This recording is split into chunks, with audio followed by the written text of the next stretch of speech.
Art is a language. It's a visual language. Art is communication. Art is entertainment.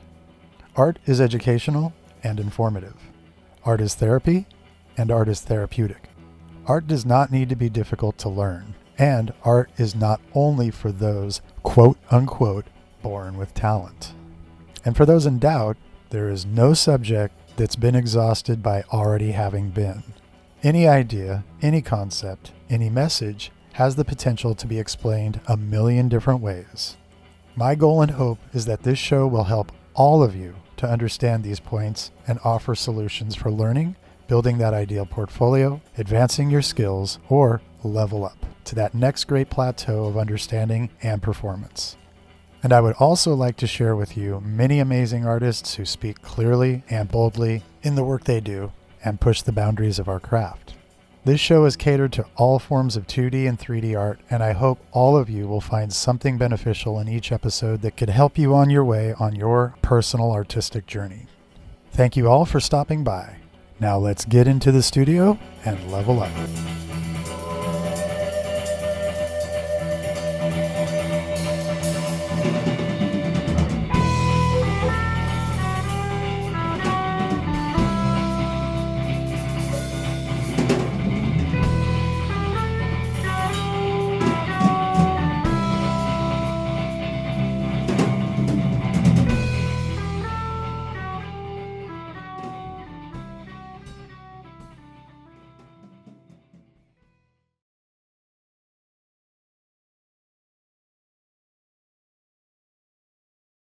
Hello, I'm Ron Lemon, and this is Level Up with Lemonade, episode 3B, the appendicular muscles of the human form.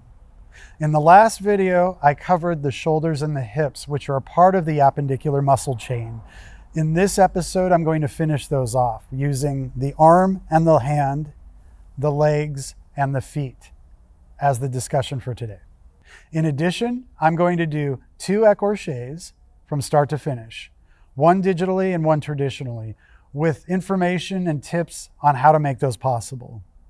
And finally, I'm going to cover stylized anatomy for those of you interested in animation, character design, comics, or stylized illustration, and some tips on how to accomplish those, in addition, how to consolidate the muscles and different design strategies.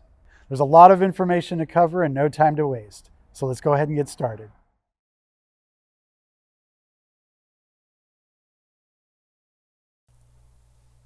Now we're going to move on to the arms, and we're going to start with the upper arm, then move to the lower arm, and then finally end with the hands, and then we'll switch over to the legs. Now keep in mind that arm and leg anatomy is very similar. There's a few areas, of course, like the knee and the elbow, that are different from one another enough that they don't seem like they share similar anatomy, but all of the layout of the muscles are the same for both the arm and the leg. So we'll start on the front of the arm, and then we'll move to, let's start on the back of the arm and do the tricep first, because it is the only muscle that you see on the back side of the arm because of its width. Now keep this in mind. Back of the arm is wider, front of the arm is narrower in the upper half.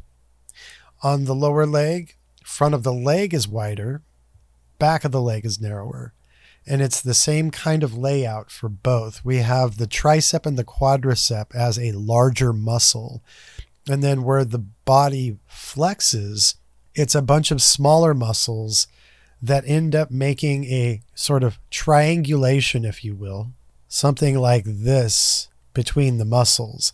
On the upper arm, we have the bicep up here, the brachialis here, and then behind the bone, we have the tricep that's occupying the majority of the mass. So with the tricep now, we have 2 heads. We have the medial head and the lateral head. And I'm going to do this by first drawing out the tendon that goes out to the elbow, just so we have that blocked in. And in some cases, you might see a circular tendon in the Bridgman book and the Gottfried Bam's book, and even the Stratura Uomo book. there's more of a rectangular tendon. So I don't know which one is more appropriate, but we're going to go here. The lateral or the medial head comes down and attaches to the tendon along here.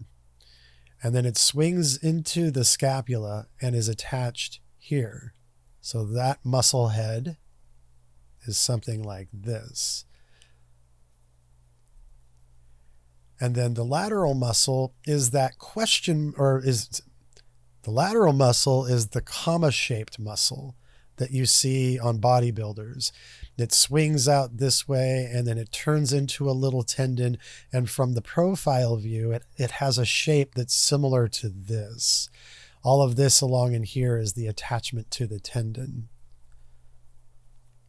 This one connects to the humerus and goes along the center of the humerus bone. So it's connected here. And I think I have maybe a little too much drawn in there. Let me go ahead and remove that.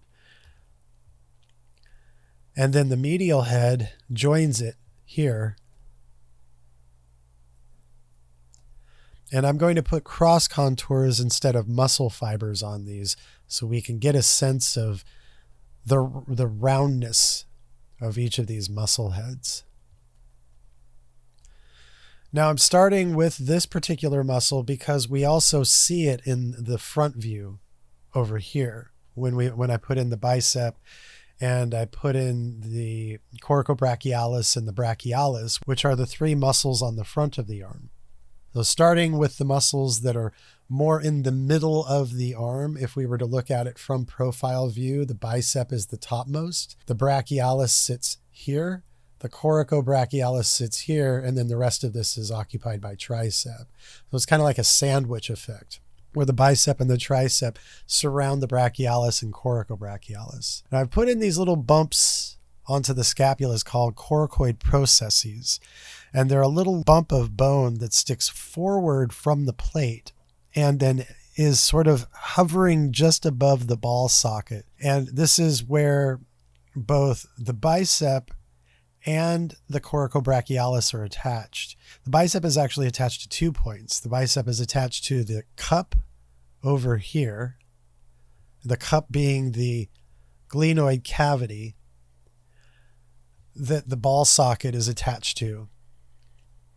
So right along in here, and I'll finish the rest of that muscle shortly. And then the other muscle is attached to the coracoid process. So the coracoid is going to be the first one that I put in here. And it's a sort of long pipe, or really more of a long cigar shape. And you'll see that muscle in your armpit. It's, again, this one here, and it's the tight, sharp line that separates the upper half from the lower half of the arm. Now, the brachialis muscle also comes from the same spot. That would be along in here.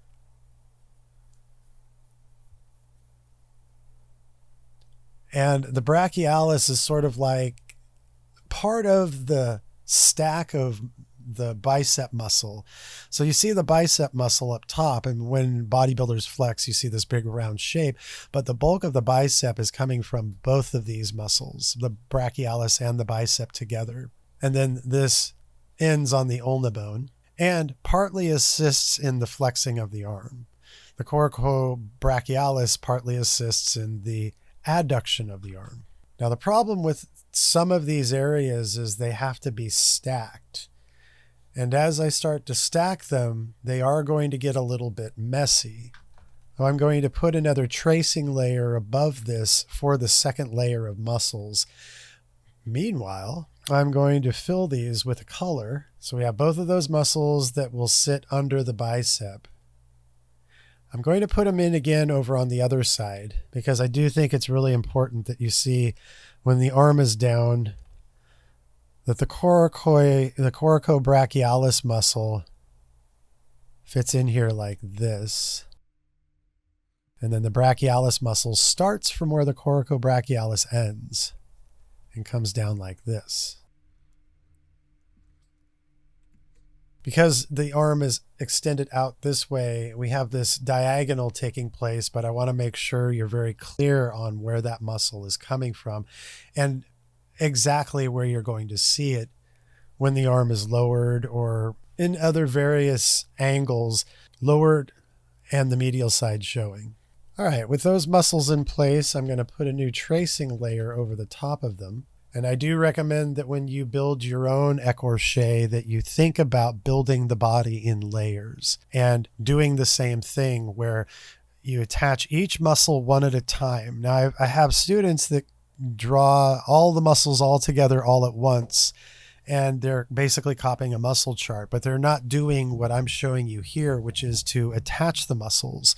To know where the muscle comes from and where it ends is more important than knowing the name of a muscle that sits in a certain area, because that's just the name, but you have to understand its function. And the only way to really get a good sense of the functionality of the muscle is to draw it in the location that it is designed in, and put in the origin and insertion portion of it, kind of like building a robot. You're putting the robot together piece by piece to get parts of it to work, and you would have to know where those pieces are attached and where they go so that they serve the purpose that they're supposed to. There is no difference in that and learning the human form. In fact, if you learn the human form and all of its body parts and what they do, you'll have a much easier time understanding the types of parts you would put together on a robot, or designing your own creature or humanoid or whatever it is that you're going to design, maybe as a concept artist, or in your illustrations, creating the correct flexing and extending of the muscles when a character is doing something specific,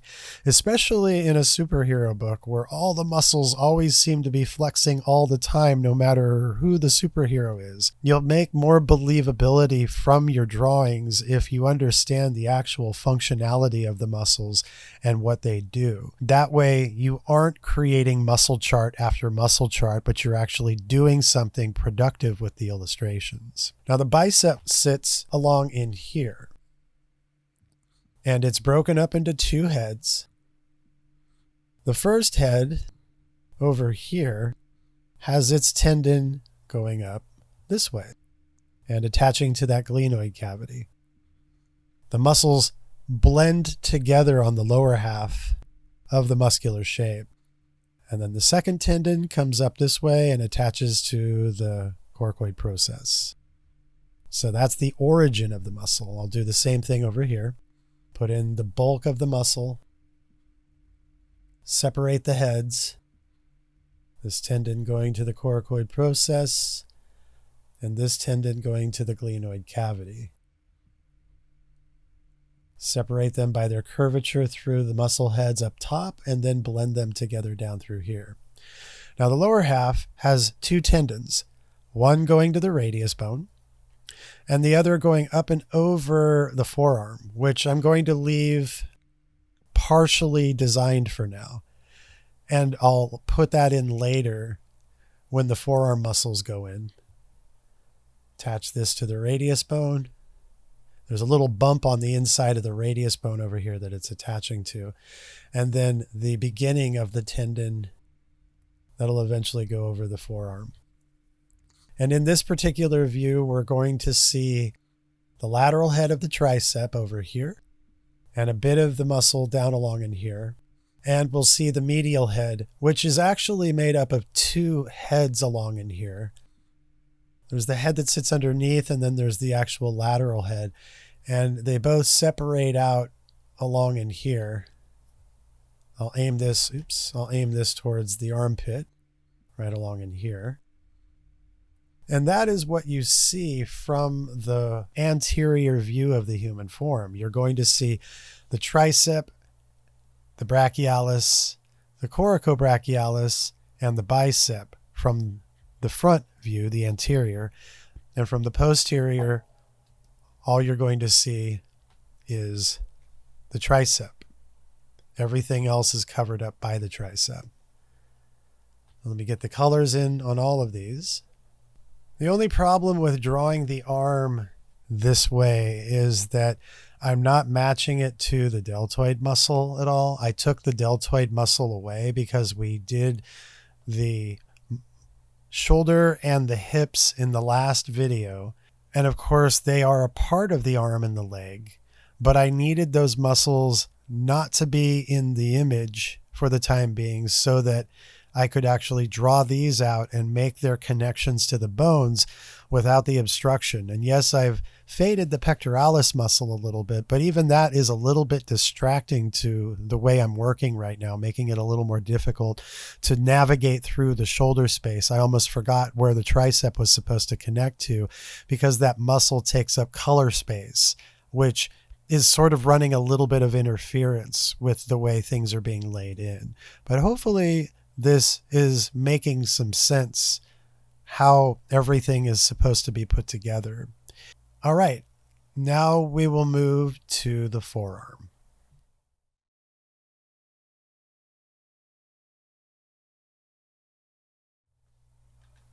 Something to note about the forearm.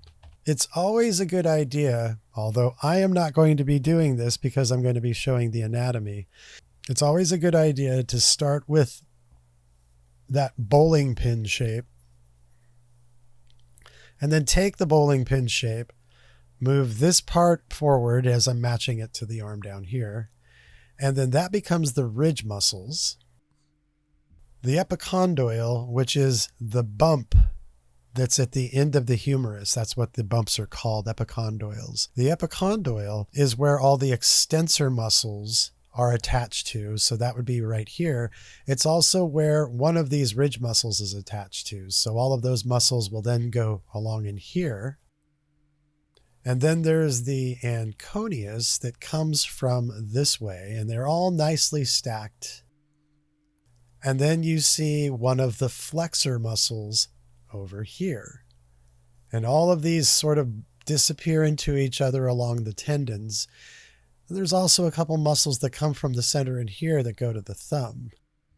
I can put those in later, but the point here is that you would start with this larger shape, and it would define the space where all the muscles are going to sit. In fact, you know what? Let's go ahead and do that anyway. I'm going to go ahead and put in that larger shape here,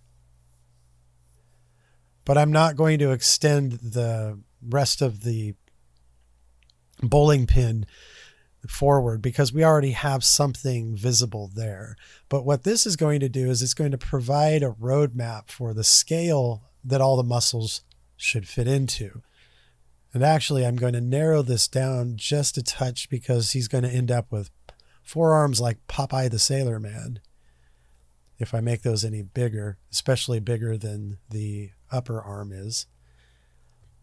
Then once you get to a certain point where the shape fits and it has the right scale to the person that you're building, then you start making alterations to it. I'm going to take this in and lift it upward this way. So it's coming from the lower third of the humerus bone. That's where the brachioradialis attaches. So the brachioradialis is the first muscle I'll put in here.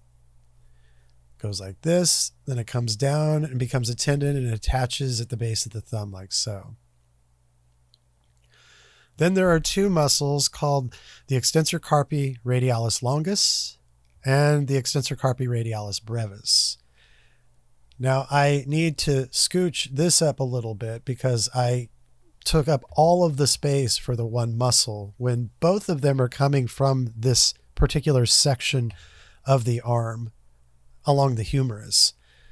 The extensor carpi radialis longus comes from right here, still on the humerus bone. And the brachioradialis is all of this right up along in here. I'm going to clear that out a little bit and reshape it so that there's a little bit of scale in that shape. And then where the two bumps are, this one is for the flexor group. This one is for the extensor group, but it's also where the extensor carpi radialis brevis is attached. So the smaller of the two. Brevis means small, longus means long. And its tendon comes out here and attaches to the wrist. So the thumb and the wrist are where these muscles are attaching. I'll give them their pipe-like design using the ellipses or the elliptical curves coming off of that. And then through this section now, is all of the extensor muscles. And all of their muscle heads terminate right around where the thumb muscles appear. So right around in here, I'd say about 2/3 of the length is dedicated to the muscle head. And the last third is tendon that crosses over the wrist and then extends out to the fingertips. And this is where things are going to get a little bit messy in these lines. So I have to be careful about the width that I designed them all in. And then there's one more muscle that passes over along in here that goes over to the ulna bone, and that's called the anconeus. But I'll put that in once I get the lengths of everything else put in. So there's 3 different sections in here that I want to cut this up into. And I'm going to curve over this muscle slightly because these muscle heads are pipe-like. Instead of using the eraser to clear this out, I'm going to use the clear brush. If you're not familiar with the clear brush in Photoshop, you should get familiar with it. It is a really good brush. So there's the extensor carpi ulnaris. And this muscle is attached to the ulna bone.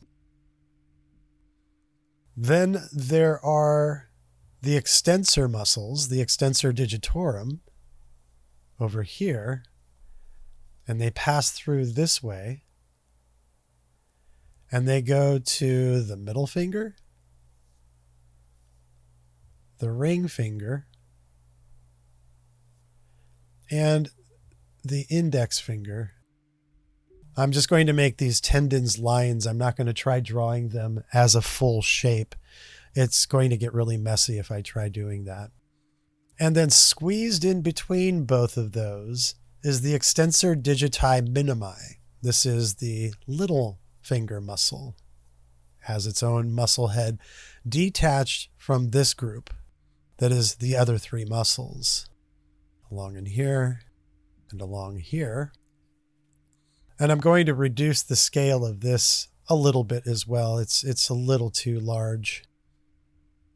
Bring that back in a little bit. And that's a flexor. That's the flexor carpi ulnaris. Well, I'll go ahead and finish the muscle head, though, that we can see on this side. This is how much of that muscle is visible on this side of the ulna bone. And then passing across here from the epicondyle again to the ulna bone is what you would call the anconeus. The anconeus and the pronator teres, which is on the other side of the arm we haven't put in yet, are kind of like yin and yang to each other for the stabilization of rolling the hand. Palm upward, palm facing downward. Its muscle fibers go this way, but I'm going to go ahead and put the cross contours on that one as well. It goes from a much narrower end to a wider end. And then the last part over here are the thumb muscles, and these are called extensor pollicis muscles. So you have the pollicis, which is thumb, and you have the extensor brevis and the extensor longus within this space. You have, and the longus is actually what you would call the abductor muscle. So there's the abductor pollicis longus. And here again, I'm going to have to clear the space so we can actually see these muscles more visibly, or they're all going to get lost in the dark noise of things. And these go up to the middle joint of the thumb. So this is the abductor muscle. And then sitting right below that is the extensor pollicis muscle. And it also lands in the same location. Now the extensor carpi radialis brevis extends its way up into the thumb. And it's going to be really hard, but I'm just going to trace the line that it goes up along through here to the thumb tip. But I'm not going to get too caught up in making it look pretty or anything, but just keep in mind that this is tracking through here and it sits underneath both of these muscles. Now the abductor separates the thumb from the rest of the hand, while the adductor, ADD, adductor, would bring it together. And that will be on the other side of the hand. And then the extensor muscle for the thumb extends the finger out. just like all of these muscles extend the fingers, where on the other side, the flexor muscles flex the fingers together. So that's this particular side of the arm. And you can see, because there's so many little tiny muscles in terms of their width, that you probably want a good clean, I would maybe even say a good clean inking brush to use if you're going to work digitally to draw the anatomy for yourself onto these parts of the body, just to keep things from getting really noisy.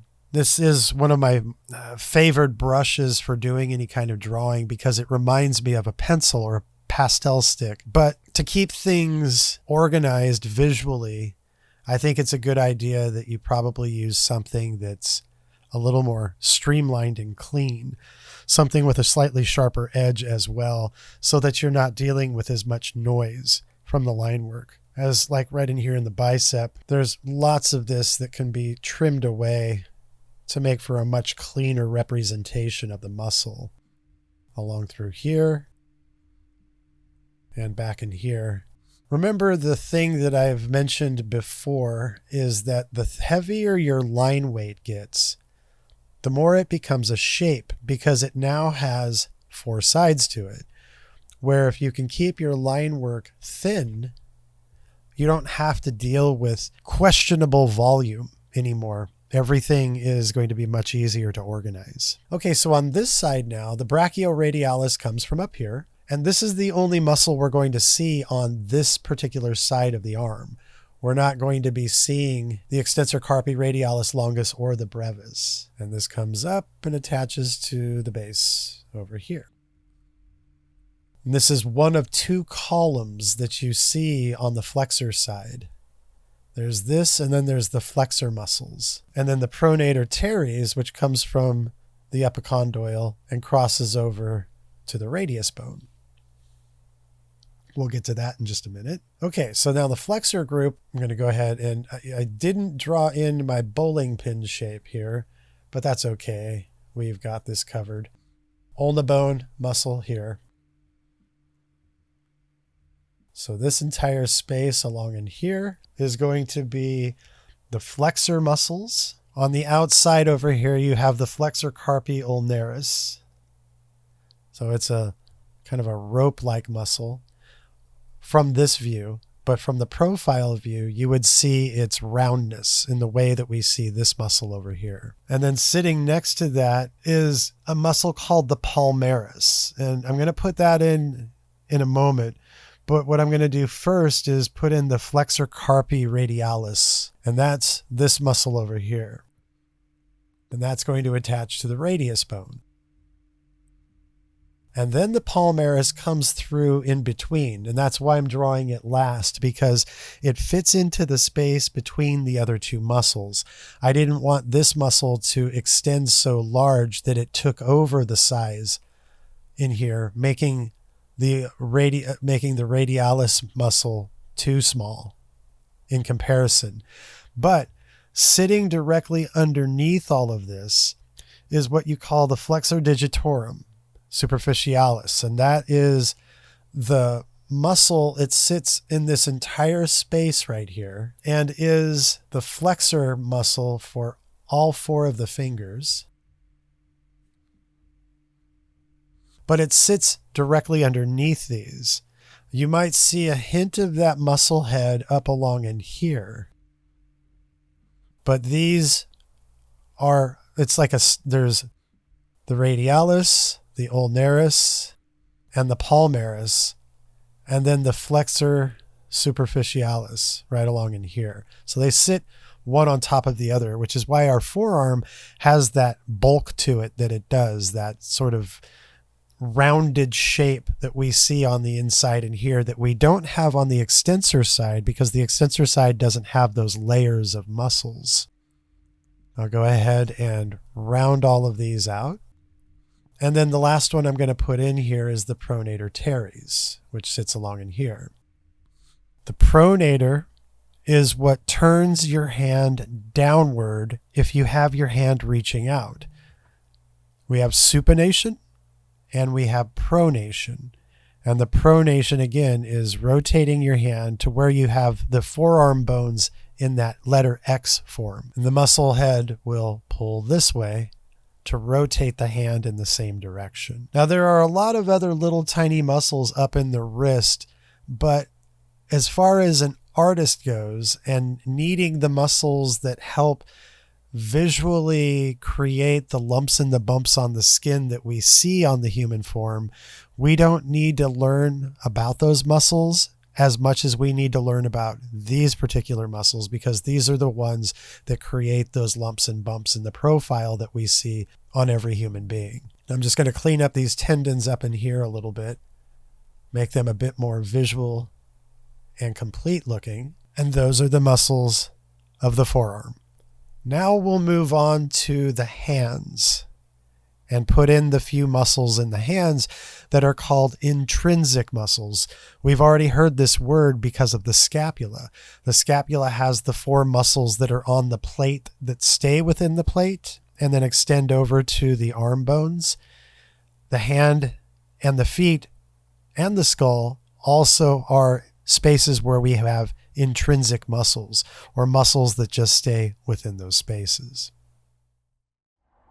Don't forget to subscribe to my Discord channel, where you can find more information on the figure and other subject matter, plus a great community that you can share your thoughts with. In addition, if you like these videos and you'd like to see more, please help me out by subscribing as a Patreon on my Patreon page. On that page, you'll find other videos with commentary. Any videos that I've done sped up, you can see at regular speed with full commentary, as well as lessons on how to work with all of this information. Thank you again, and let's get back into it.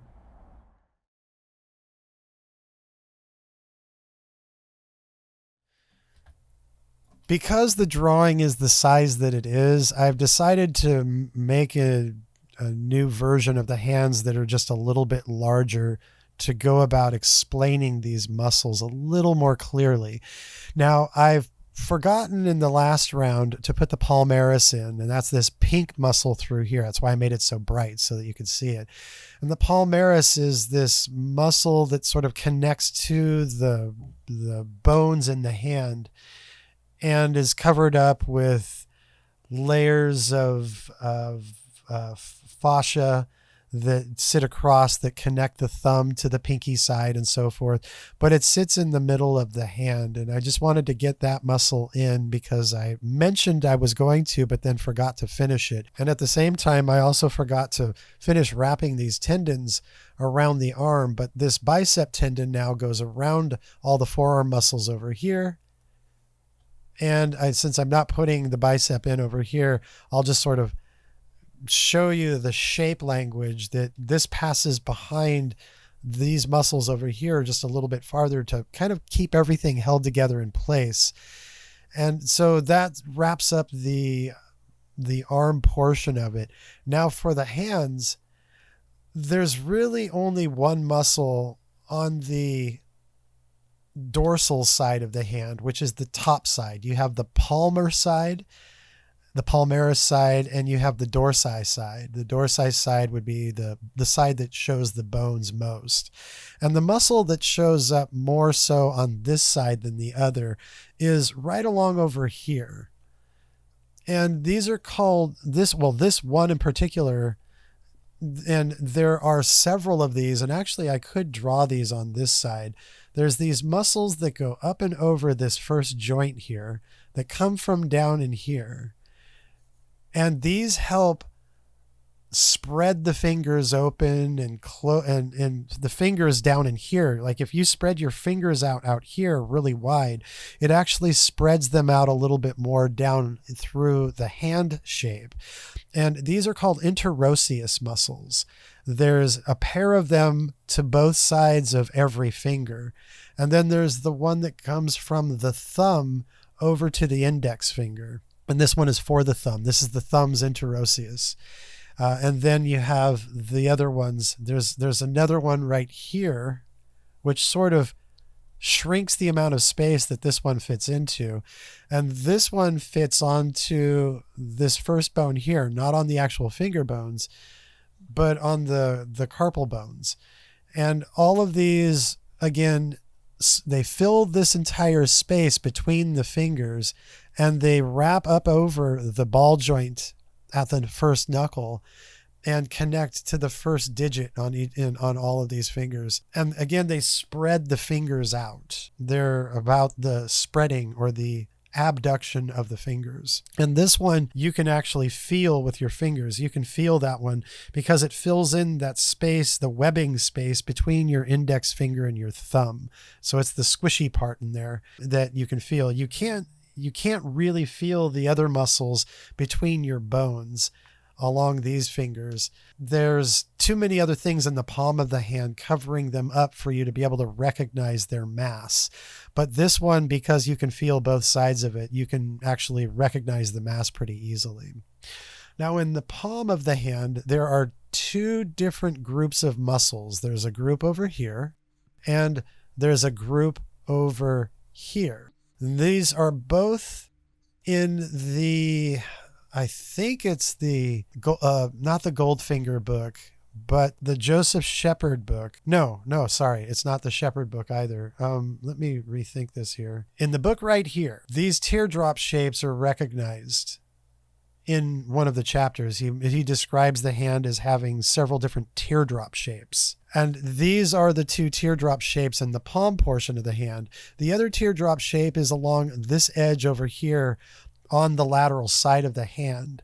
But it's the same muscle group. It just happens to also have a teardrop shape to it when we look at it from that side. And these muscles are the only muscles in the hand. In addition, there's a muscle coming from the thumb that attaches to the middle finger over here. And those muscles help with the adduction and abduction of the thumb and the pinky finger. Those are the only two fingers of the hand that have muscles that help operate them. You can close your pinky down to your thumb. You can touch the fingertips together of those two fingers, mostly because we have the muscles out here with their tendons going to those fingers, but we also have muscles within the hand itself that helps with those actions.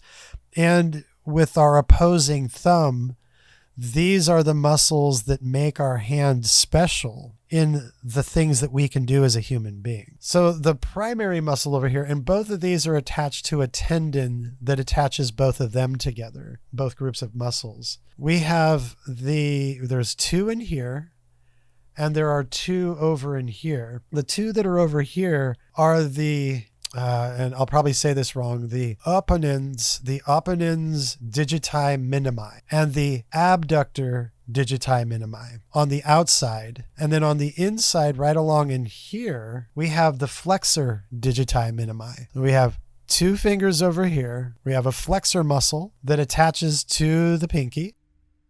And this muscle actually goes up and over this ball shape. I forgot to draw it over the ball shape here.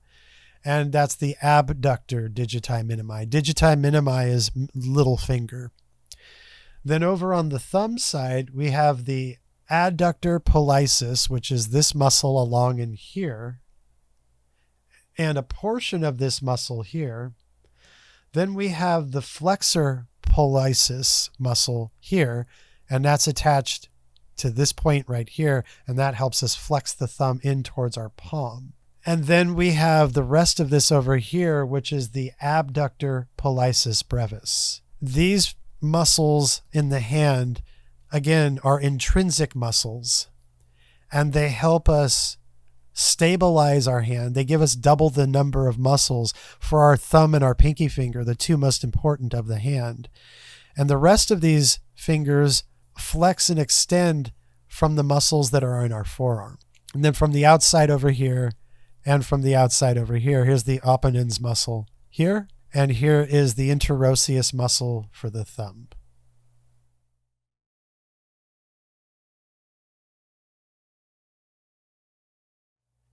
The legs are very similar to the arms in their layering process.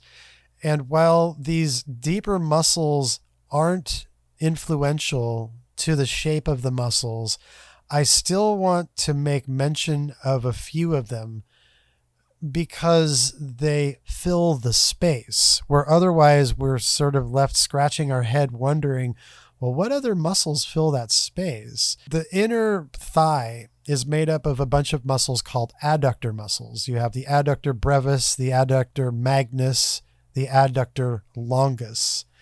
And these muscles fill this entire triangular space. Now, in the drawing part of it, I'm going to draw a triangle here. And this is sort of from the front of the pelvis back to the back of the pelvis, which are those 2 points. Think about this as being under the body. And these adductor muscles go from here to here. And then there's another muscle that sits in the front right here that covers those. And this muscle is a muscle that does shape the influence of the inner thigh a little bit more. The adductor longus sits on top of these other two, but I want to make sure that the other two are drawn in first. So we have a muscle called the adductor brevis, and that fits along in here. So we have one of the adductor muscles here. Then we have the adductor magnus that kind of comes from here and goes all the way down to here. It has this sort of curvature to it through here. At least from all the anatomy books I've ever seen, that it has this little curvature to it. And then you have the adductor longus that comes from here and comes down and attaches down here. So you have 1, 2, 3 adductor muscles. These muscles, again, are responsible for, and actually it fills in the space as well. These are responsible for bringing the legs together. That's, again, the word adduct, A-D-D, adduct. So these muscles bring the legs together. Then there's also another muscle that sits directly on top of these towards the front along the pubis. And the pubis is actually up here, but we fill this whole space just to keep the block form solid. And that's also representing what are called the ischium parts of the bone of the pelvis, the ischium bones. And so the pectineus sits over the top here, and all of these muscles are a part of the adductor group. And these are the inner thigh muscles.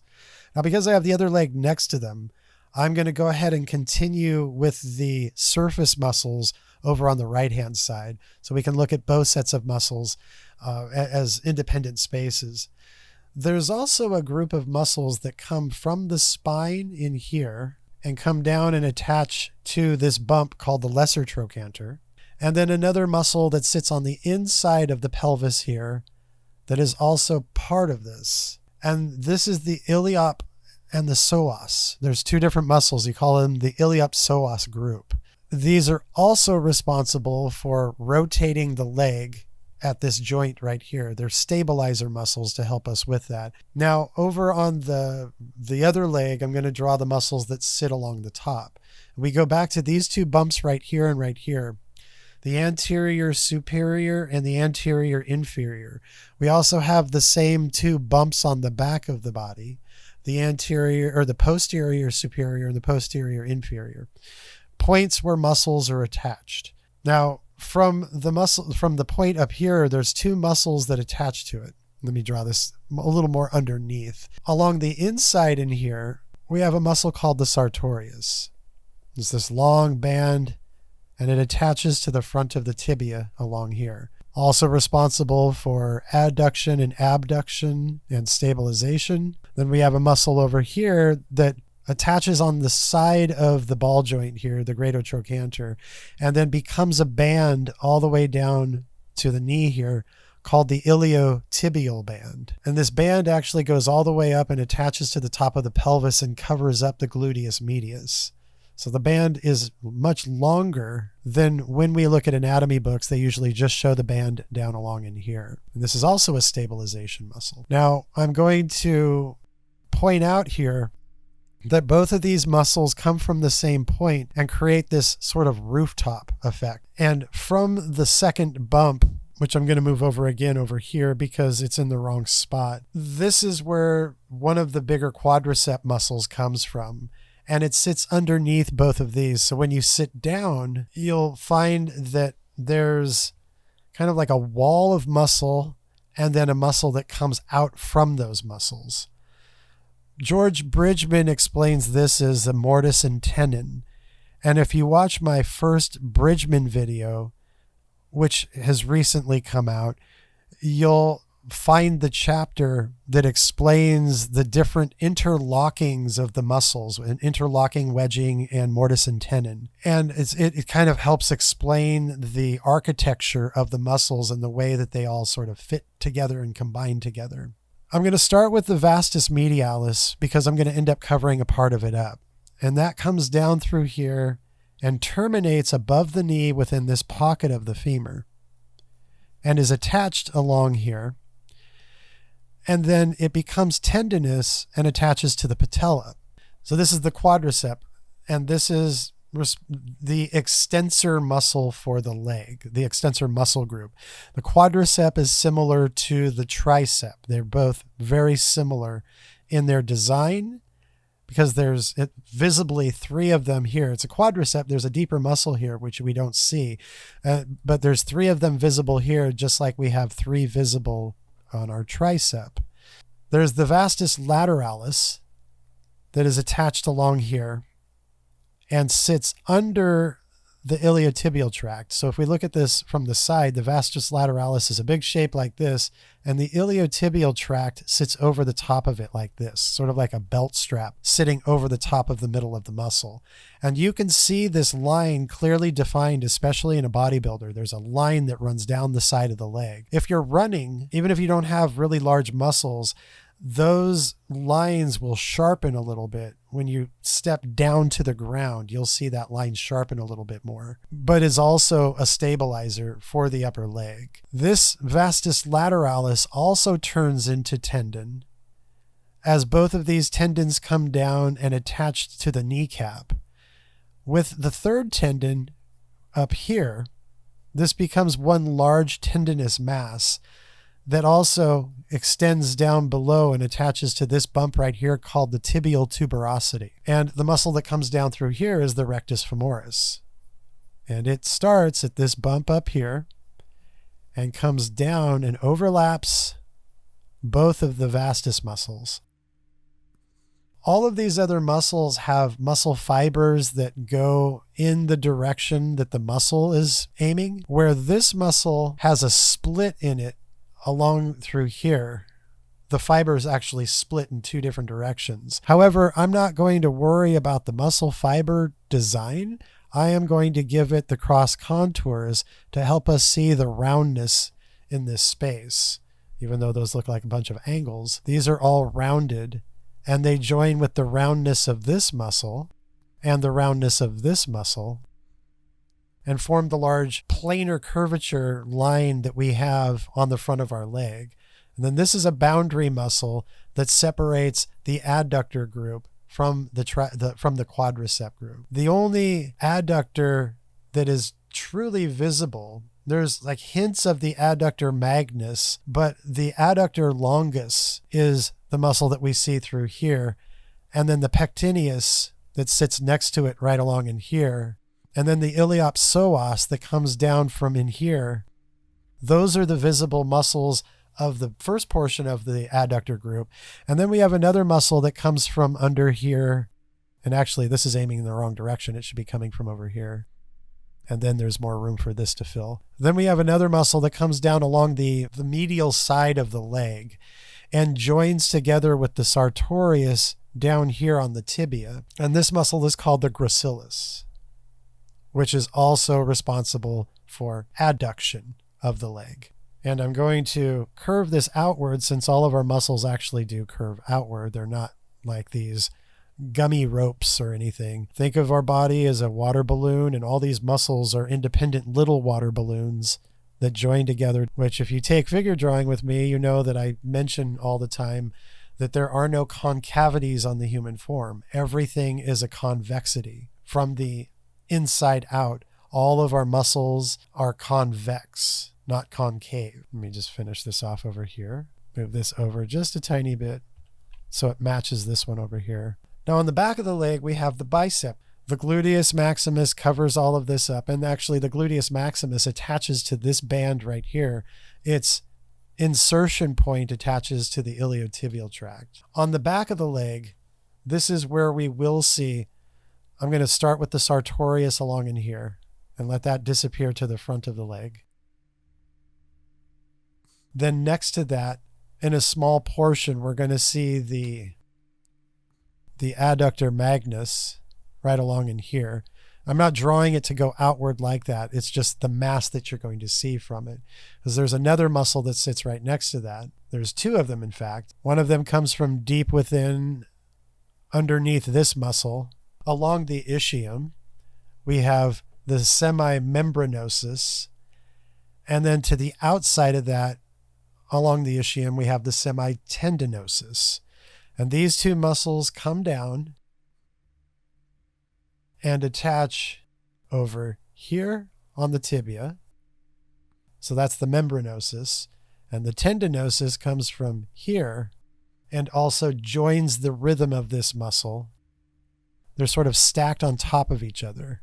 So I'm going to just blend the two of them together with the exception of over here and right up along in here where you're going to see a hint of it. And this is one half of the bicep of the leg. If you think of these two sets of muscles being bicep-like, then from over here as well, you're going to get the bicep femoris. And a part of that attaches to the femur, and the other part of it attaches to the fibula. The part that attaches to the femur, though, is attaching through the form over in here, which we can't really see very easily, so I'm not going to emphasize it. I'm just going to emphasize the fibula attachment. Put the contour on this. So that would be your hamstring group. That's what both of those sets of muscles combine together to form like this ball shape on the back of your leg. That is the bicep of our leg. And then to the outside, coming from the gluteus muscle. First, let me draw the rest of the vastus lateralis along here, but it's going to get covered up by the iliotibial tract. That is going to be all of this along here, turning into that belt strap. So we'll see a hint of the vastus lateralis, and then the rest of this is the iliotibial tract that sort of passes to the front along here. And this line along here is where the gluteus maximus attaches to that band. And that basically makes up the back of the leg. So the back of the leg is not as layered as the front of the leg is, which is why I spent a little bit more time here. And that makes up the upper half of the leg. Now we're going to look at the lower leg, the calf muscle group, and then we'll get to the foot right after that.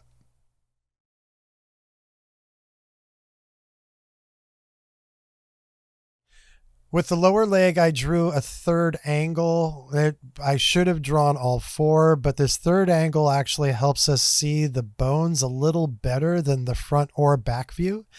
Like the arm where the tricep covers up the bicep and coracobrachialis and brachialis from the back view, the calf muscle group is a triangular shape, and the back of the triangle is the widest part. So you don't see the front of the leg very easily. And from the front of the leg, it's this accelerated slope that heads towards the shin bone, and all the muscles are these little tiny thin ribbons in between. And it's only in the side of the leg that you're going to be able to make sense of the difference between the two. So we'll start with the front of the leg. We'll move to the back of the leg, and between the two of those, that'll make it easier to do the side of the leg. On the interior, there are three muscles. 1, 2, 3 muscles. On the exterior, there are 5. On the exterior, they are 5 thin strips of muscles, where on the inside, there are 3 overlapping large shapes that break the leg up into thirds on the medial side. The first muscle of that chain is the gastrocnemius, and it comes from above the femur, so from above up here, and it drops down this way. And we see the inside as short and changing quickly, while the outside is sharp at the top and then becomes a long gradual transition down the length of the leg. The next muscle in that chain is the soleus. The soleus comes from, I guess I'm going to draw part of the back of the leg right now. The soleus comes from the fibula and then also attaches along through here and then anchors to the heel down here. So it too has a long transitional side and it has a short abrupt side over here. Kind of has a shape like this and is sandwiched right behind the gastrocnemius, and it comes down this way. The gastrocnemius also overlaps the shin bone just a little bit up along in here, so it's not just on the back of the leg, it also sort of wraps to the side, the inner side of the leg. The soleus goes straight down. It doesn't wrap in at all and is cut off by the flexor group. The flexor group fills in this space along in here, and it goes behind the ankle, turns under, and then goes towards the toes. The first 4 toes. The pinky toe has its own muscle group. So we have the gastrocnemius, the soleus, and the flexor digitorum longus. On this side, the soleus we see a small portion of up here towards the top of the outer leg, and then it gets covered up by a bunch of other muscles visually from the forward view, which I'm going to start in the very forward portion. The first one in that chain along here is called the tibialis anterior, and it crosses over the arch and attaches to the underside of the foot. This muscle is for what you call eversion and inversion. Eversion is when we roll our foot outward like this. Inversion is when we roll our foot inward like this. So it's like we're rolling from one ankle to the other ankle on the big toe side to the pinky toe side. That's the action that the tibialis anterior generates. The flexor is to flex the toes. The gastrocnemius and the soleus are there to lift the heel so the foot goes upward this way against the ankle. Then on the outside of the leg over here between the gastrocnemius and the soleus, we have 2 other muscles. We have the extensor digitorum longus that comes down along here and crosses over into these 4 toes. So I'll draw the tendons afterwards, but I want to get the muscles in first. And then next to that, along here, we have what are called the peroneus longus and brevis. And this is the one that I kind of have a hard time drawing into this view because I rolled the feet outward like this and like this. And over here, we can't see them. So I'm sort of stuck having to go to this view, which I will present in a little bit once I get through the other 2 views. So the extensor muscle comes down like this and becomes tendons to the 4 toes, starting with the big toe, going all the way over to toe number 4. And then the pinky toe again has its own muscle groups that are within the foot. So I'm going to draw these curves around each of the muscles to sort of show their curvature, but also their angularity, right? Because remember that the leg down here is mostly triangular, with the widest part of the triangle being right up here. Now from the back of the leg, covering this muscle, starting again from right up here, we have the gastrocnemius. So I'm going to do that one over here. The gastrocnemius connects to both of these wheels of the femur, then comes down through the space in between as a tendon, and then quickly flares out. It's wide over here and high for the curve. And this is wide over here, but low for the curve. This muscle head is longer. This muscle head is shorter between the 2 muscle heads that are split down the middle, that become a tendon that anchors to the heel. And then we have the soleus that sits right behind it here and over here, that also anchors to the heel. And by the time it gets down to here, oops, it's on the wrong side. By the time it gets down to here, the flexor is nothing more than a tendon. And we don't really see it from the view I've drawn because the foot is turned away enough that we aren't able to visualize it. Now this muscle is kind of flattish in the back and then rounds out at the corners.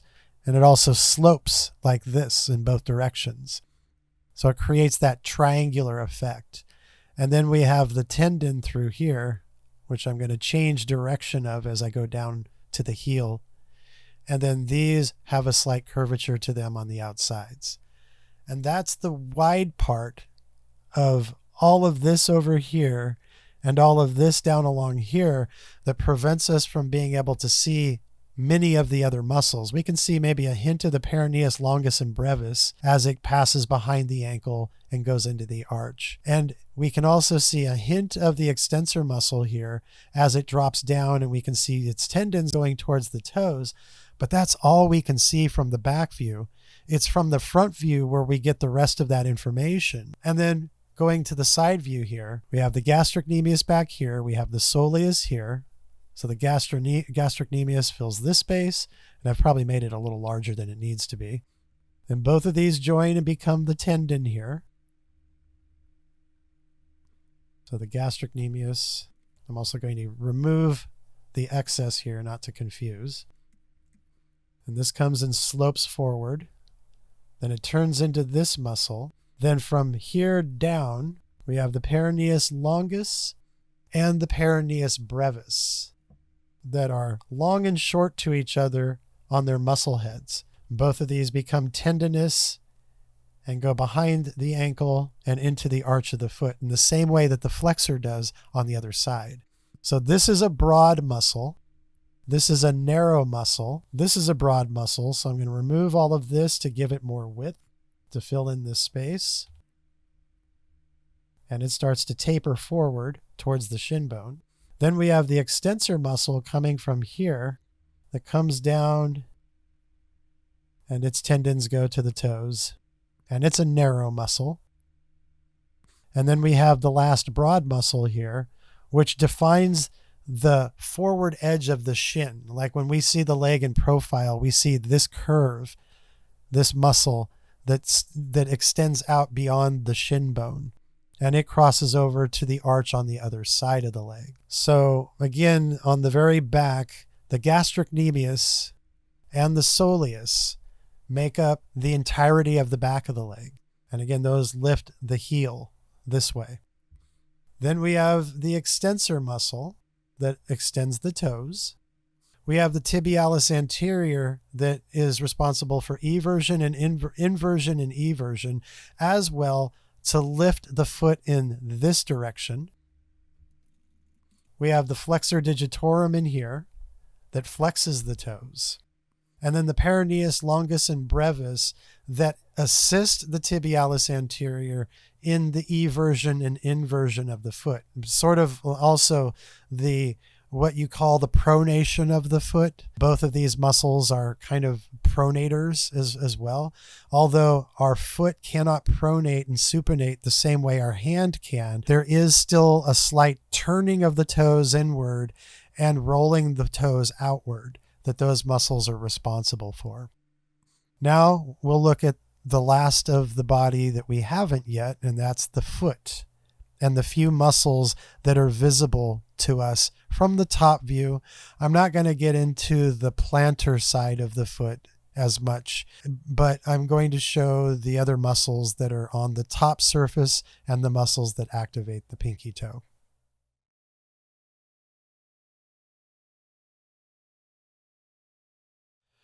And finally, we have some muscles in the feet.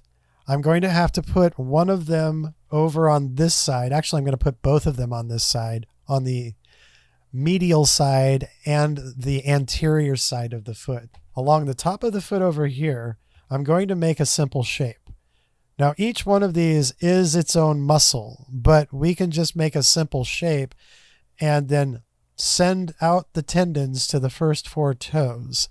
This is the shorthand for this particular kind of complex muscle of four independent muscles that are grouped together, which is called the extensor hallucis brevis muscle. So there's the longus that comes down through here, and then there's the brevis, the short muscles. Both of these together work to extend the toes. Since we use our feet for everything, walking, running, jumping, there is a need for more muscles in this part of the foot. So these two sets of muscles help support the toes. So we have this extensor group. Then along the medial side in here, that goes from the back of the foot to the ball of the foot here, is called the abductor hallucis. And it is it's shaped sort of like this, and its tendons run along the underside of the foot like so. And that is to help abduct the big toe. Then on the outside of the foot, going from the little bump behind the big toe back, and it's kind of broken up into two segments. Now, the arch of the foot that I drew on the outside shouldn't be as arched as it is on the inside of the foot, or the medial side. It should be a little bit lower.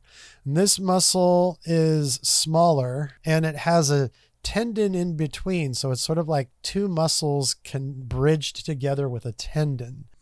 And this muscle over here is called the abductor digiti minimi muscle. So just like we have a digiti minimi for our hand, the same thing for the foot. This is the outermost muscle for the foot. Then on the underside, there's a bunch of muscles that we don't really need to learn as far as being an artist drawing pictures is concerned. What we really mostly need to understand is that there's these fat pads that cover the end of the helictis bones here, the helictis bone over here, and then the rest of the metatarsals through here. And then we have a fat pad that sits over the heel. So the helictis is the big toe. Digiti minimi is the little toe. And this whole thing has fat pads under it, just as the toe tips of each of the toes also have fat pads. So this whole underside is mostly just fatty tissue. We don't have like flexing muscles, although there's like some sharp edge in here from a tendon, maybe every now and again, if you were to draw the foot straining or extending the toes up towards the dorsi side of the foot. But the bottom of the foot isn't something that we draw on such a regular basis that we need to be concerned with the makeup of the bottom of the foot. It's the top side of the foot that you would need to understand, and the medial and lateral side of the feet. Although the medial side, the muscle does not dominate that space. It's the arch of the foot that does. We can see this coming into the arch, but then the arch dominates through here, creating the shape that we see when someone does have an arch. If they're flat-footed now, that muscle fills the space. But when you're not drawing flat-footed people, you're drawing arched feet, you really just need to define the arch well. And the muscle isn't going to cause any weird distortions or flex so much that it fills that space. And we just have to learn how to draw a nice looking arch to get the foot to have the articulation that it needs for that medial side. So now that we have gone through the body and looked at all of the different muscle groups, I'm going to do a couple demonstrations now of what you would call an Ecorche drawing. This is what I teach in my CGMA anatomy classes, and any anatomy class that I teach anywhere, I teach it through the use of an Ecorche.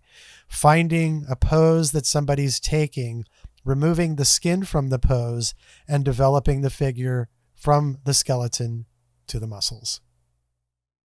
Don't forget to like, subscribe, and share this video with others. Thank you very much for watching these videos. I really appreciate it. Now let's get back into the information.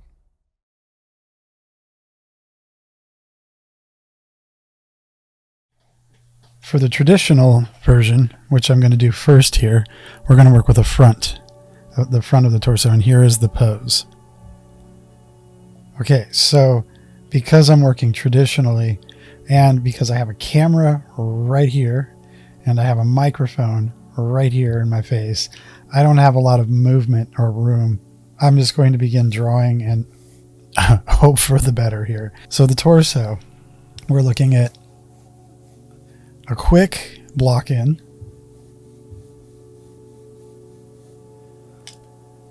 Now, the thing to remember is the page should be large.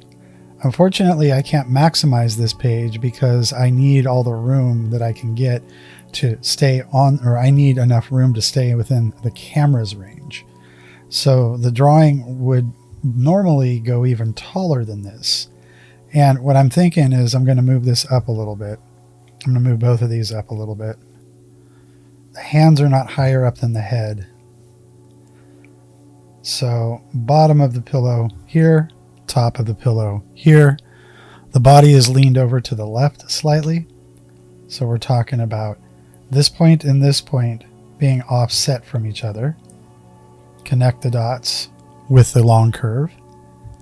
Look for the other acromion process. Find the midpoint.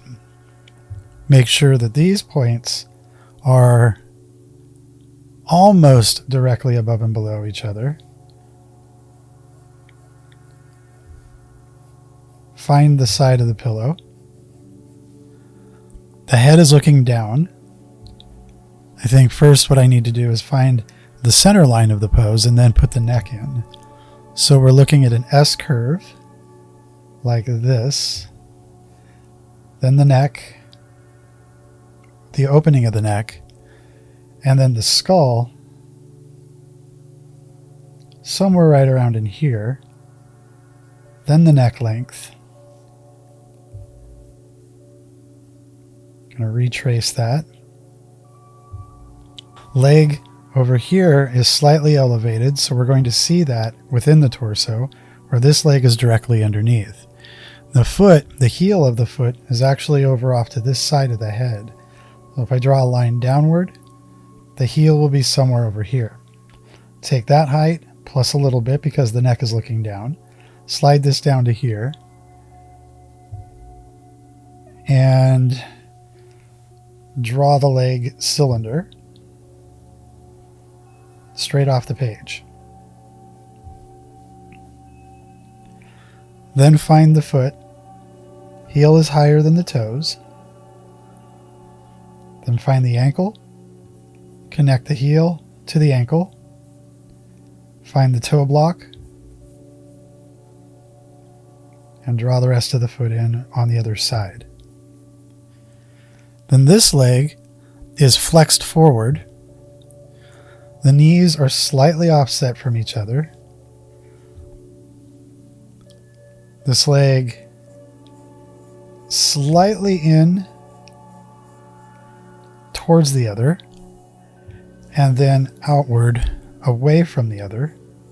And I'm going to do the same thing with this leg. I'm going to draw it straight off the page. Both toes are sort of arced to each other like this. Ankles somewhere here, actually just a little bit lower than this one, here. And out to the big toe, out to the pinky toe, back to the heel.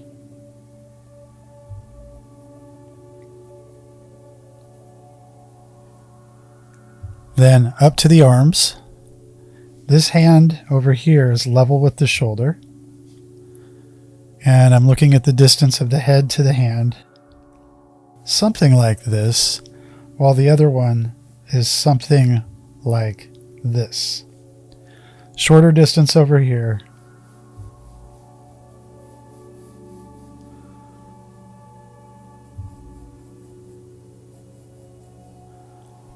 Hand is tilted this way. And then the fingers sit within it, right around in here. Then this one, looking at how low the elbow dips. Then looking at the wrist raised up. Then the hand resting on top of the bar that he's holding. And the bar is tilted downward from this side to this side. I'm going to ghost it in just to make sure that I get something similar. Then the ellipses. This arm is coming forward. So the end of the arm, a third of the way in, the other third, and the elbow. The wrist is coming forward. Top of the cylinder, bottom of the cylinder. Then divide it into its thirds. This arm goes back and then forward. So back, there's the two ends. There's the thirds division. Here's the end of this, the end of the wrist, and here's its thirds. Torso is leaned back through here. So that comes forward. A little more level through here. And then forward through here. This leg comes forward, top of the cylinder, bottom of the cylinder. And then the 2/3 divisions. Top of this cylinder, bottom of this one. And here are the 2/3 divisions. Actually, this should come down just a little bit lower. Then this leg, knee is somewhere right around in here. Top, bottom, and the thirds. And remember, all the thirds divisions are for me to be able to go bulk, taper, tendon through the limbs.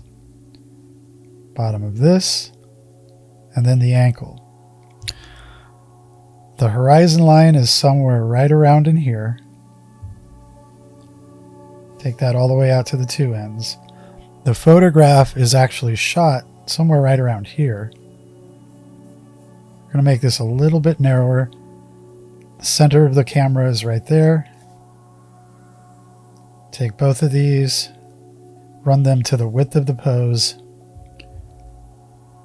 Forward edge, behind the feet.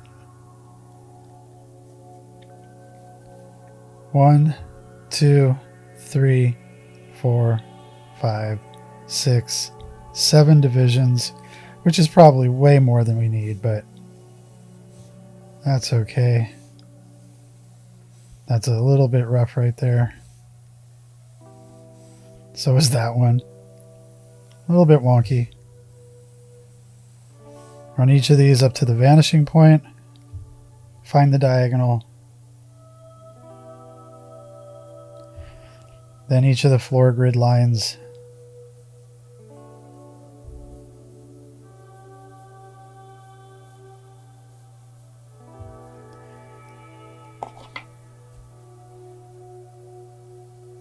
I'm just going to put 1 or 2 of these in because there are so many.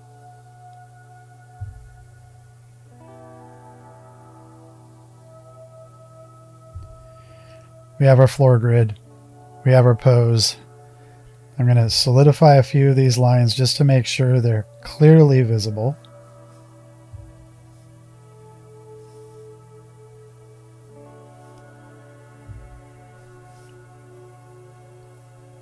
And I'll be moving on to the next step now.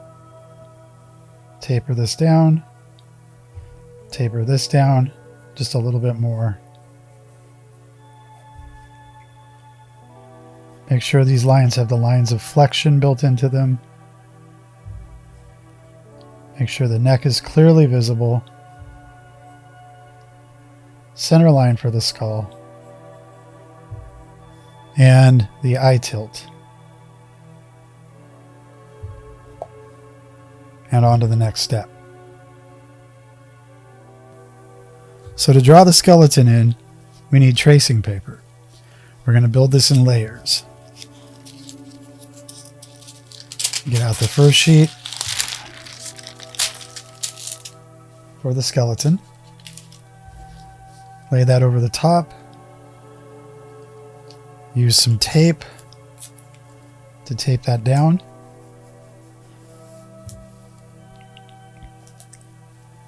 But make it easy to flip up if necessary. And as usual, I'm going to begin with the rib cage. Out to the wide point. Out to the wide point.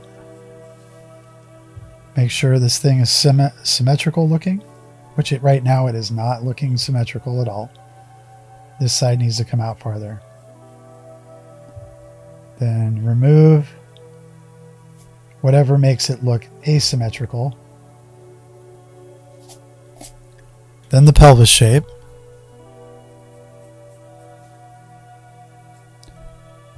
We can see the side of the body over here. Starting with the box form.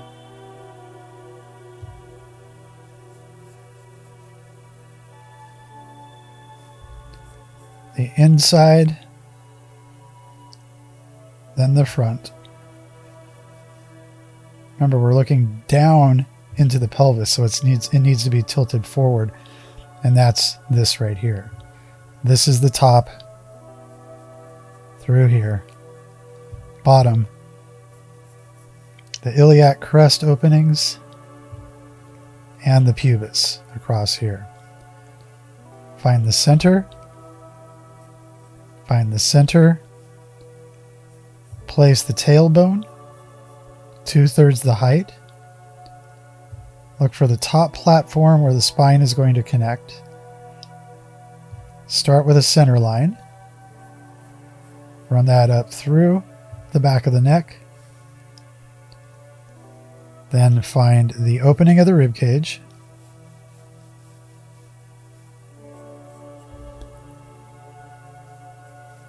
Find the center in the front. Side plane. Side plane over here.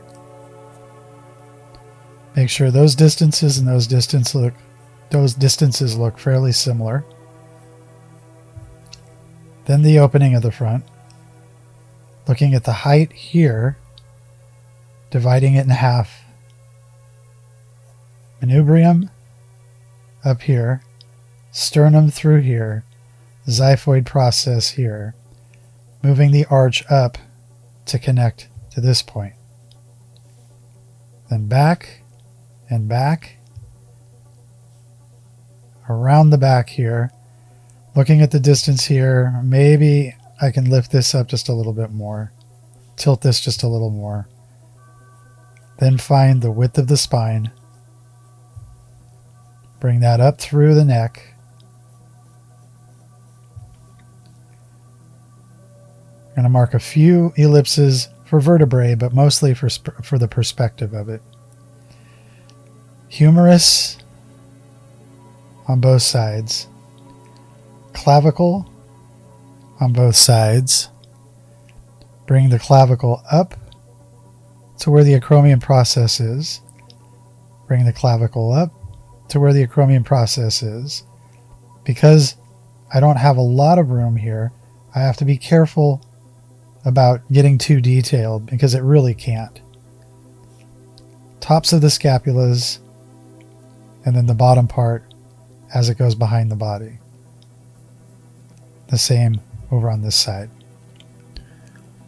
Looking at the end of the humerus here, which actually needs to move up slightly because the elbow is right there. So the end of the humerus here, flexion side, extension side, deltoid bump. Over on this side, the end of the humerus goes this way, extension side, flexion side, deltoid bump. On the wrist, the ulna is over on this side. Draw the two lines for the ulna. And draw the radius over to here. Hand block, like so.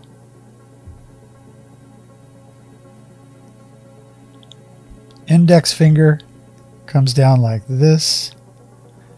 Thumb comes over to here, then turns inward here. Then the ring finger, and we don't see the rest. Over on this side, the ulna bone is here. Connect the dots between here and up here. Radius side, across. Hand block is here.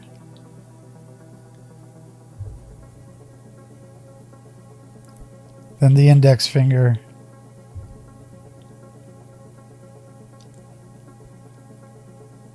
a middle finger, ring finger, and the thumb comes forward through here. Then the skull, which I'm not going to get too involved with here. Just basically want to find where the tip of the nose is and the eye line again, just to make that connection between the two. Great trochanter, ball joint, neck, then down here, the femur bone. We're looking at the outside of the leg over here, the lateral side, medial side, underneath, tibia, open that up, bottom of the top block, kneecap right in here, fibula,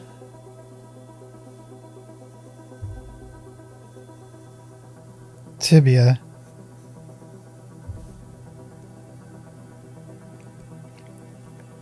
the little half arc for the top of the foot, toe block coming forward, arch, back, but we don't see the other half of it, heel block, toe block, draw through, toe division, arch of the foot,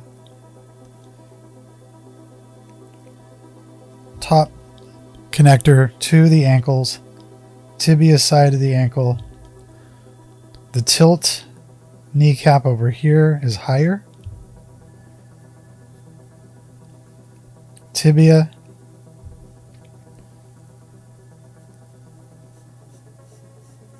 Connect these.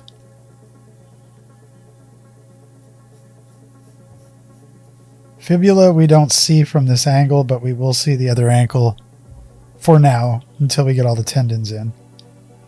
And then connect this with it curving this way. Top block for the femur and connect this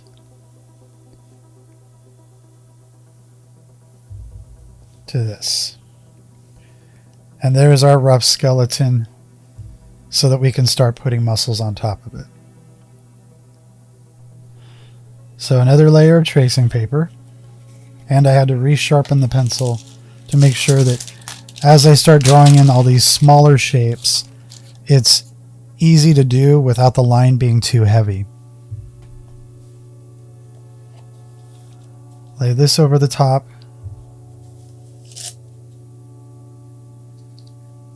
Tape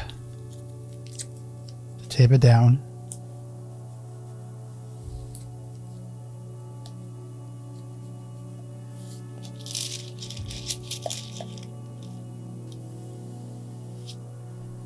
All right. So I'll start with the pectoralis muscles. And actually the clavicles I need to bring down a little bit, down to here and down to here. And I'll begin with the trapezius. Across and then up into the neck. Across and up into the neck. The yoke portion of it over here and over here. Sternocleidomastoideus muscles through here and over here. Pectoralis now.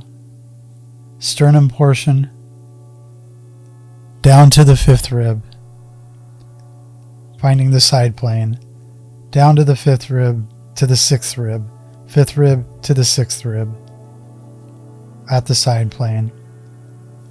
Then here and here are where my target lies for this tendon to go up to. Across the clavicle, dip it right where the trapezius attaches. Do the same thing over here, along the clavicle, then dip it across to the other side. And this should actually drop a little lower.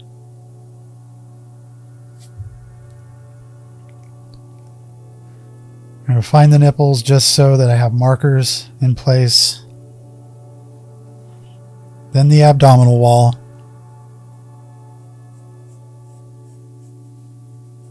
Which S curves forward, tapers through here, terminates here,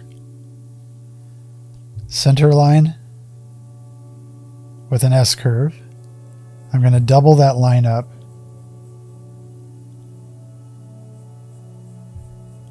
Through here. Then the sides. This is all fascia on the sides. Then the top, middle, navel line, navel, lower abs, mid, and then our two top. Do the same thing on this side, but they're going to stretch just a little bit more.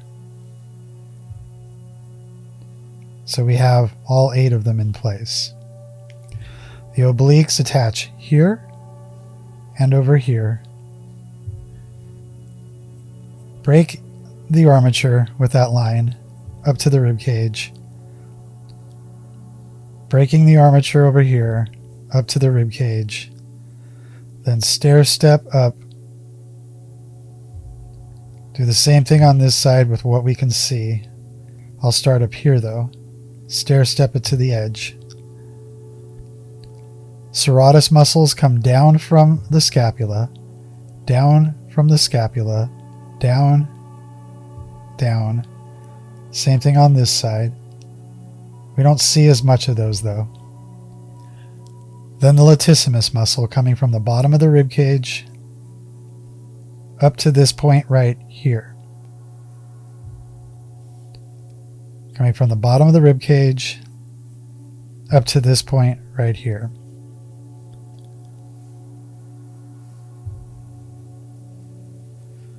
All right, so there's the torso. Over to this arm. Up along here, actually I'll start with the brachialis muscle. Here, halfway up to where the deltoid bump is. Then the biceps sits on top of that through here. Up to the scapula, the glenoid cavity, and then over to the coracoid process. Then from the coracoid process, the coracoid muscle, which meets the brachialis. Then underneath that, coming from the bottom of the scapula, draping down through here, tricep. So the tricep is all of this, coracoid, brachialis, bicep. Rotation muscles, or the brachioradialis, goes here towards the thumb. We're actually seeing this muscle as a cylinder form rather than on the other side where it's divided into thirds. Then from the medial epicondyle, we have the entire flexor group that goes into the palm and to the fingertips, which we won't see. The termination point for those muscles. And then consider this next thing that I'm going to do on top of it. We have the flexor radialis, flexor ulnaris, palmaris. And like I said, things are going to get really heavy in there, and it's going to be really hard to see. And the pronator teres is over in here, right along here, going this way, which it's already too crowded in there, so I can't really draw it in. Coracoid, brachialis, bicep,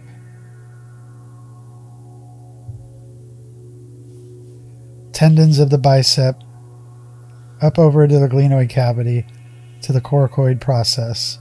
I'm going to jump back over here for a second and draw in the deltoid. I'm going to come back over here and do the same thing. Draw in the deltoid, aim it to the bump, tricep coming in from underneath, draping down, then lifting back up to the elbow. A tricep, bicep, deltoid. This deltoid is tilted forward. This is going to get covered up. Brachioradialis through here. Pronator teres this way, but then the flexor group covers up the majority of that. Actually, it starts up here. Flexor group up into the palm of the hand. Up into the palm of the hand, and then sitting over the top of that flexor group. On this side, we see the flexor radialis, the palmaris, and then a little tiny sliver of the flexor ulnaris. These come forward through here, and I'm just going to group all of this up together. Coming down into the legs. There's two bumps on the pelvis. From the lower bump, we have the rectus femoris that goes straight through towards the kneecap. Rectus femoris coming straight through towards the kneecap. But what I'm going to do to build this out quickly is I'm going to draw the teardrop shape of this entire muscle group. Down around the kneecap to the patellar tendon. The tendon that's up above. Angle it for the tendons of both the others.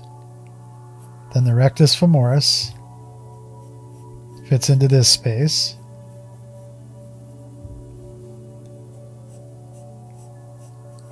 Comes up through here.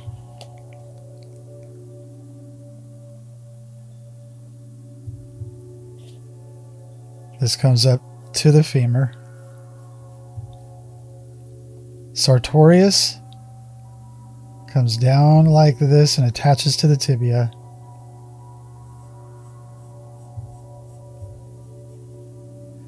And then everything else through here are the adductor muscles going in this direction. And then the iliopsoas coming down through here and filling in this space. Tensor fascia lata, gluteus medius, and that's about it. We don't see the gluteus maximus from this angle.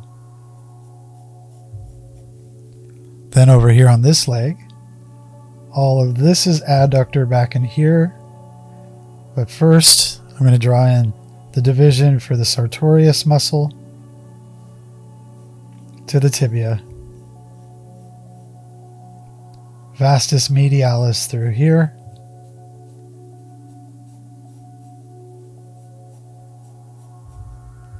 Rectus femoris through here.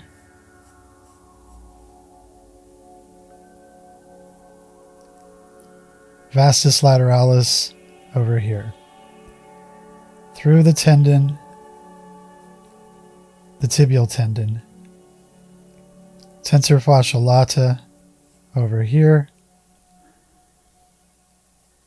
And that's about it on that side. Gluteus medius is not visible from where we are. And then the adductors through here. Part of the hamstring group back in here. So this leg goes down like this.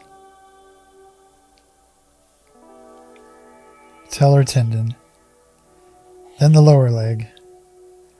Starting with the gastrocnemius muscle. Here. Then the soleus. Here. peroneus longus down along here, extensor group to these 4 toes, tibialis anterior into the arch, crossing across, gastrocnemius up and over, upper third, soleus, middle third, flexors, lower third. 1, 2, 3. Shin bone length. Then over to this side, gastrocnemius to the tendon, soleus,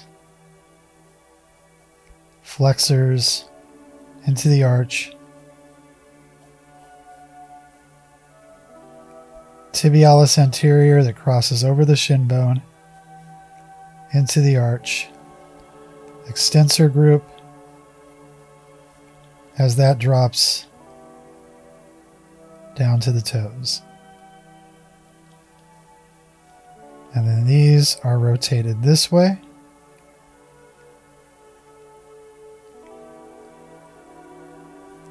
These are rotated even more.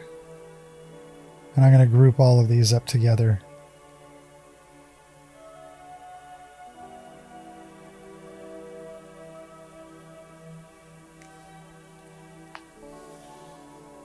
And then these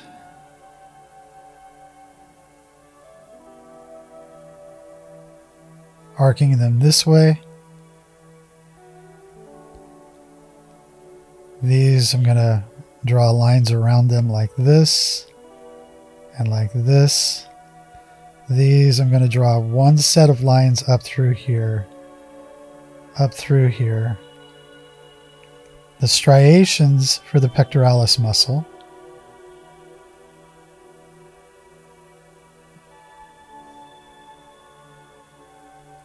And then around the latissimus on both sides, making sure that this covers up a good majority of those muscles. And then up here, I'll draw the striations that are interdigitating, and the rest of it's for contour.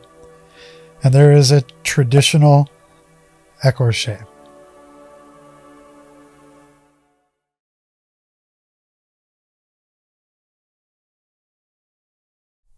All right, the second Ecorche is going to be the back view.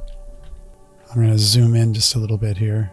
So some points that we want to look for, again, the acromion process on both sides, connecting those together with an arc, then looking for the great trochanter and the great trochanter, and then making an arc.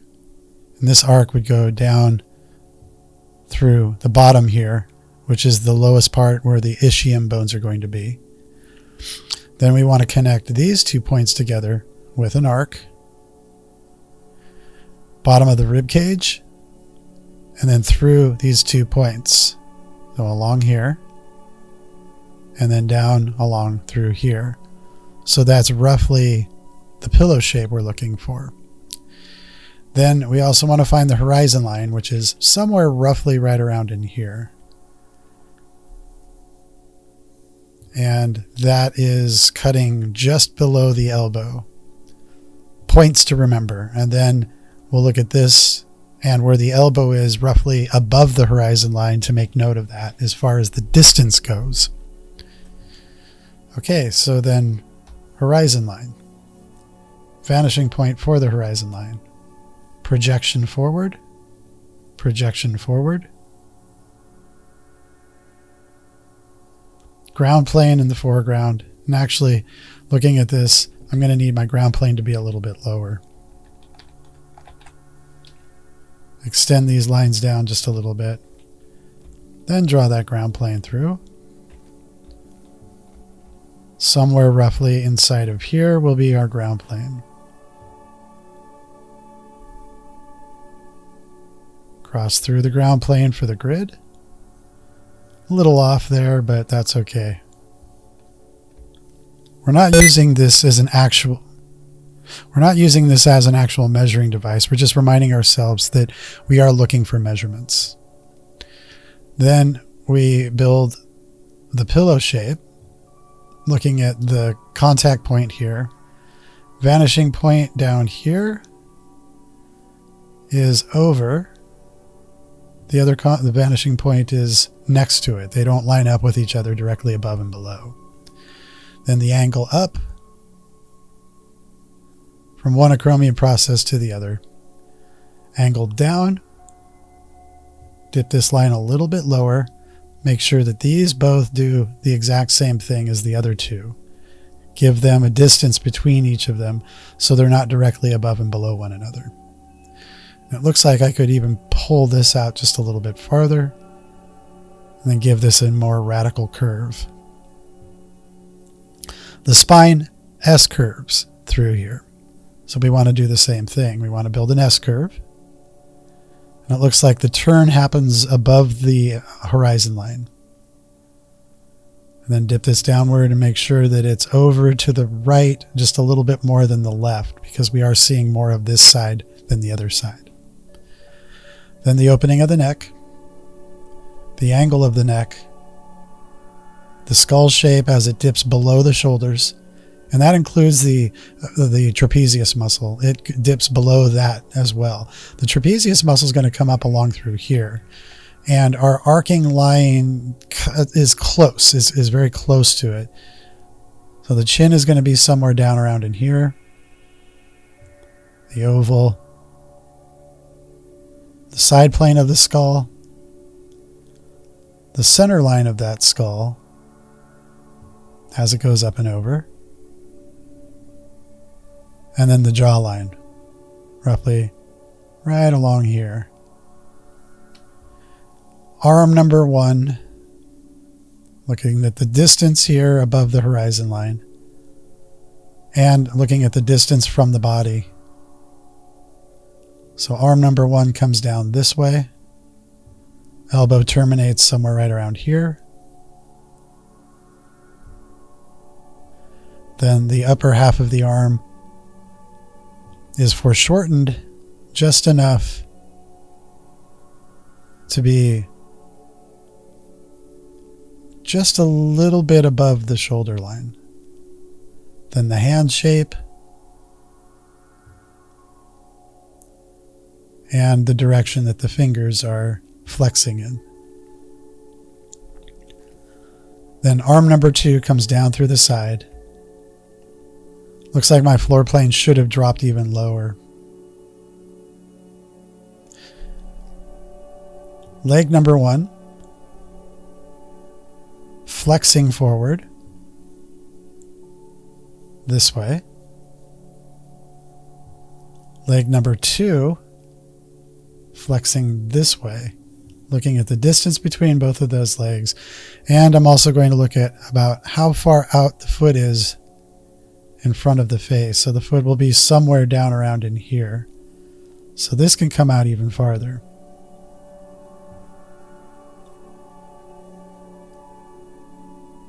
And it looks like, yeah, it's still curved in that direction. And drop this down to the floor plane. Then the foot, we're seeing across the back of the heel, up to the ankle, down to the toes. And the other foot is behind this one. So we look at the angle between the two heels. And in fact, I'll go ahead and draw the foot in. Let's see, that's just a little to the right of the armpit. So the heel will be somewhere right around here. Toes will be somewhere right around here. Footprint, ankles, toes. And then the other cylinder as that goes down to the ankle. And its ellipses are going to be turned this way. I'll go up to the knee, third of the way down, and then down to the bottom. Do the same thing with this. a third of the way down, then to the ankle. The upper half of the leg, top, bottom, measure out our 2 divisions, top, bottom, measure out our 2 divisions. The ellipses. Then I also want to do the same thing with the rib cage. He is leaned forward a little bit more, so we'll be curving this in this particular direction.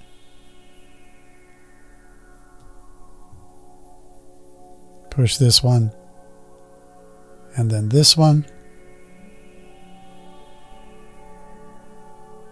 Going to do the same thing now with the arm cylinder. Find the 2 divisions. Open up the ellipses. Find the 2 divisions. Divide it into thirds. Open up the 2 ellipses. And then finally this arm, the elbow is back towards us, somewhere right above the horizon line. Arm cylinder. Opening. Arm cylinder coming down. Hand starts somewhere close to this vanishing line. And I can actually bring this out a little farther this way. Hand shape, finger, and then the rest of the fingers flexing. This arm cylinder goes back this way. This arm cylinder continues back in this direction. Now I just want to trim this arm cylinder down a little bit more to make them slightly more comparable to one another. Clean up the extra. Alright, so we have our initial armature. This leg might be a little bit on the wide side. But what I'm going to do with this now is I'm going to lower its value and start a new layer. This will be our skeleton layer. Head shape we're just going to leave as is. Rib cage. Draw the egg shape, making sure that we reach to this point down here. Spine comes through this way. And we're seeing just a little bit more of the left side than the right side. And the opening up at the top. Then the pelvis shape. Tilted forward. And actually, I drew this line a little bit too curved. It's actually a little more flattened out. And I want to make sure that I draw that at the right angle here. It's going to be something just a little bit more like this. So the top of the pelvis will be somewhere right around in here. Bottom of the pelvis will be somewhere down around here. Angle that on both sides. Then I'm going to draw the rectilinear version. I'm looking at the dimples of the sacrum, which are these 2 points right here and right here. That's the tailbone. Tailbone is going to be somewhere right around here. The opening, and I'm going to lightly draw the front, the bottom, connect the sides to the bottom, and that's our pelvis shape, making sure that it touches the 2 sides of the armature. Then the spine through here. Since we're looking directly at it, we don't need to emphasize the curve as much as we would see it in profile or 3/4 view. Making sure to draw a hole towards the front of this opening to make sure that it's right behind the jawline. This curves this way, so it curves this way. Then it curves this way.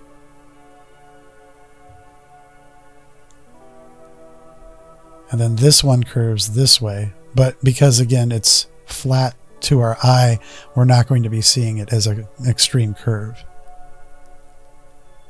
Both the hip sockets, then the great trochanters,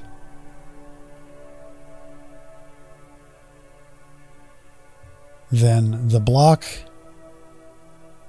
for the femur bone and the block for the tibia, which will share the same back. This angles downward. Draw through.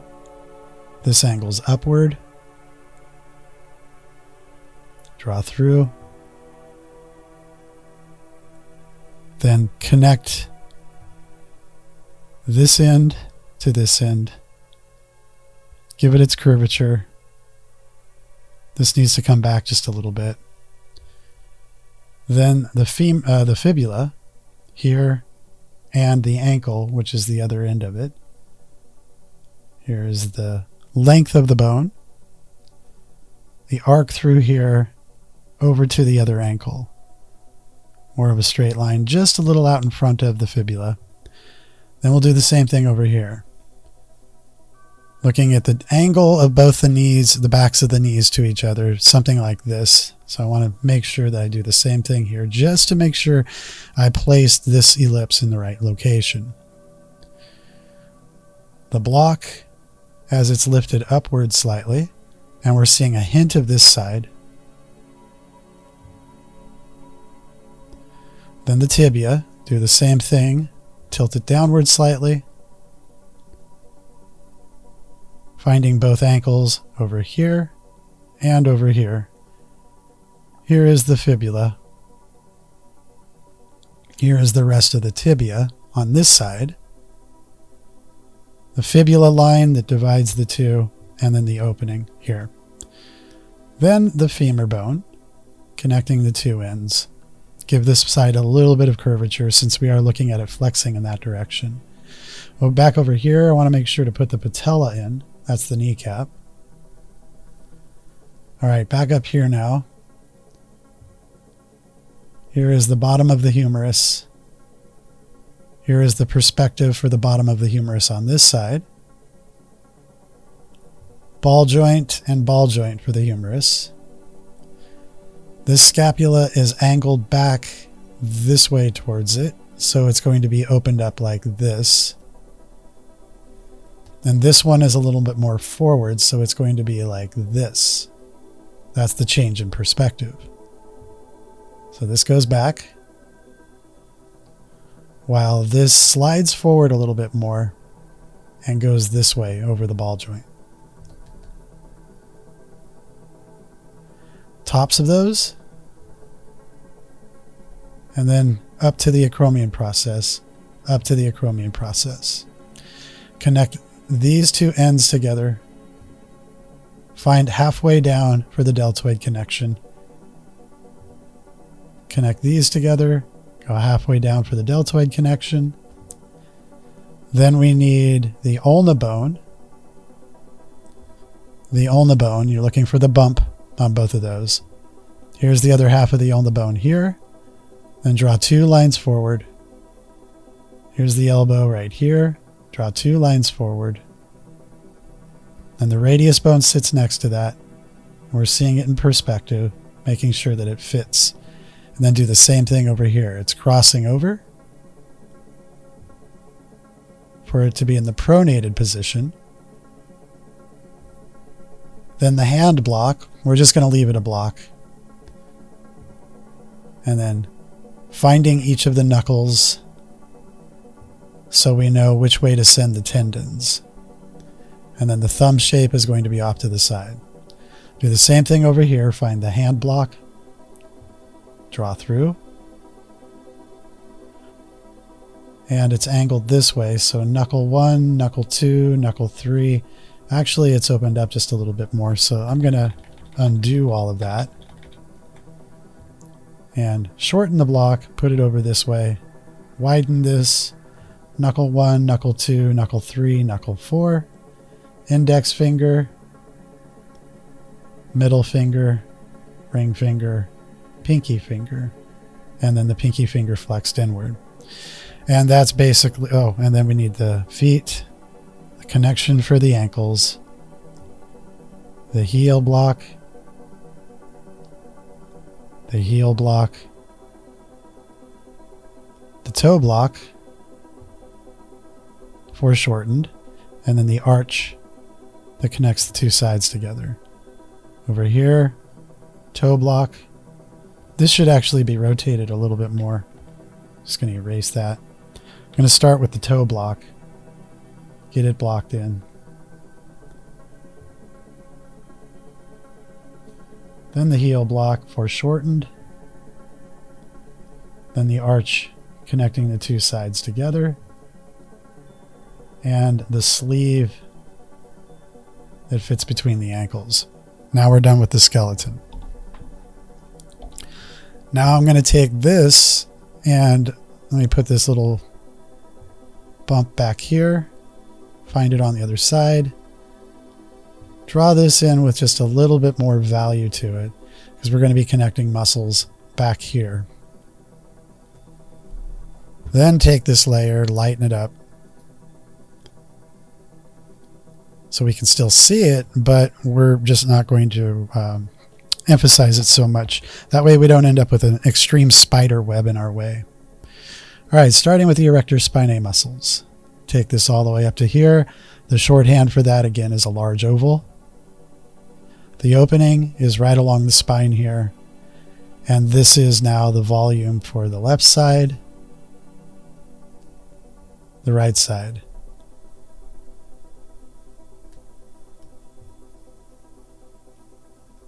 The rhomboids, here and here to the C7, extending over this way to the C7. These are going to be curved slightly over here, while these are going to be stretched over here. All right. Then the obliques, going to rib 12 and rib 12. Drop this down into over the edge of the pelvis and make sure that it stretches upward this way. And the stair step for it will be something like this, but we're not going to see most of that. Do the same thing on this side. Flex this side a little bit more. And then that goes up. Stair stepping up, up, up, and around. Then the serratus muscles, which we really aren't going to be seeing a whole lot of here. But there is the influence here and over here from them.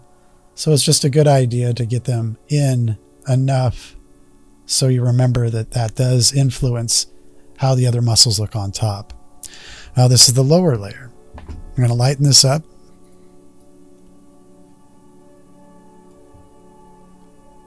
And I'm going to color this really quickly. Be right back.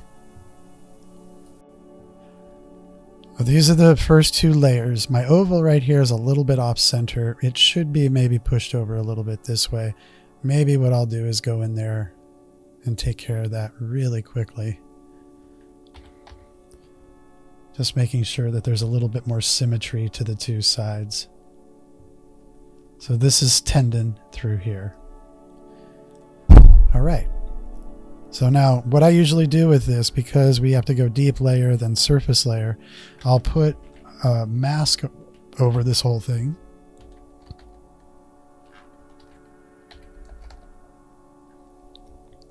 Lower the opacity of it. And this is sort of my way of being able to see below a little bit easier.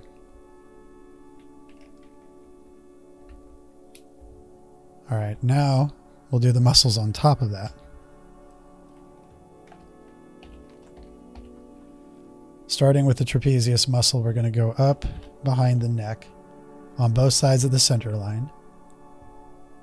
Take it out to this point, take it out to this point, run it along the acromion process. Bring this towards the neck and then upwards. Bring this towards the neck, giving it both a curvature and then upwards.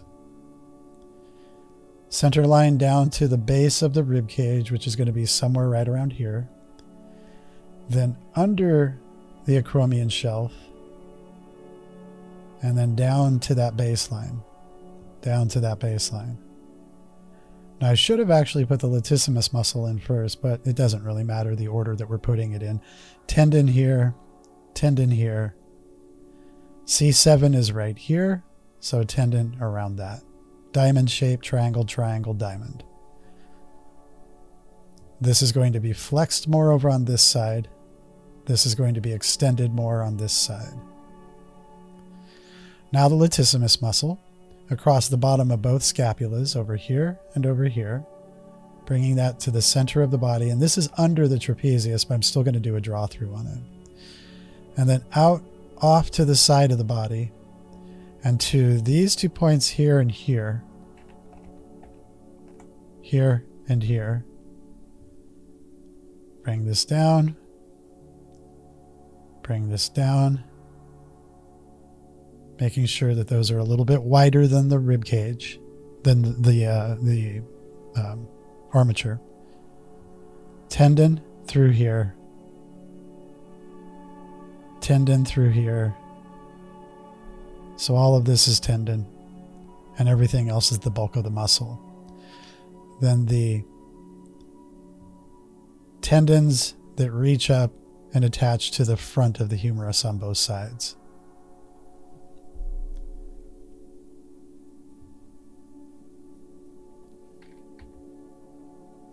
Clean those up just a little bit. All right. Now the deltoids, starting over in here and over here. The tendon is there. The muscle head begins here. The muscle head begins right here. But I want to bring the tendon over. And actually, I'm going to put the triceps on first. So the tricep on the back of the elbow here. And it goes along here. Part of it attaches to the humerus. The other part attaches over here on the scapula. Bring this down and then back forward. So there's a curve right along here. Lateral head.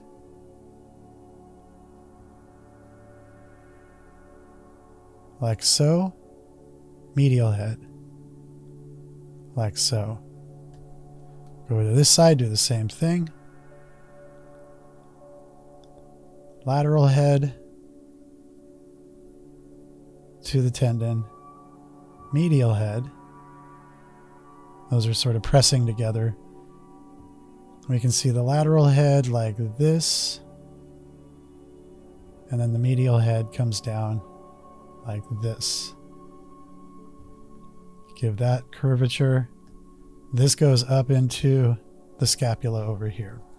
Let me get rid of this line right here. Gluteus muscles and the backs of the legs. So we have the hamstring group, which is all inside of here, and over here, all inside of here. Then we have the adductors that fill in this space and fill in this space. Adductors attach. Do the same thing over here, attach it here, and then over this way.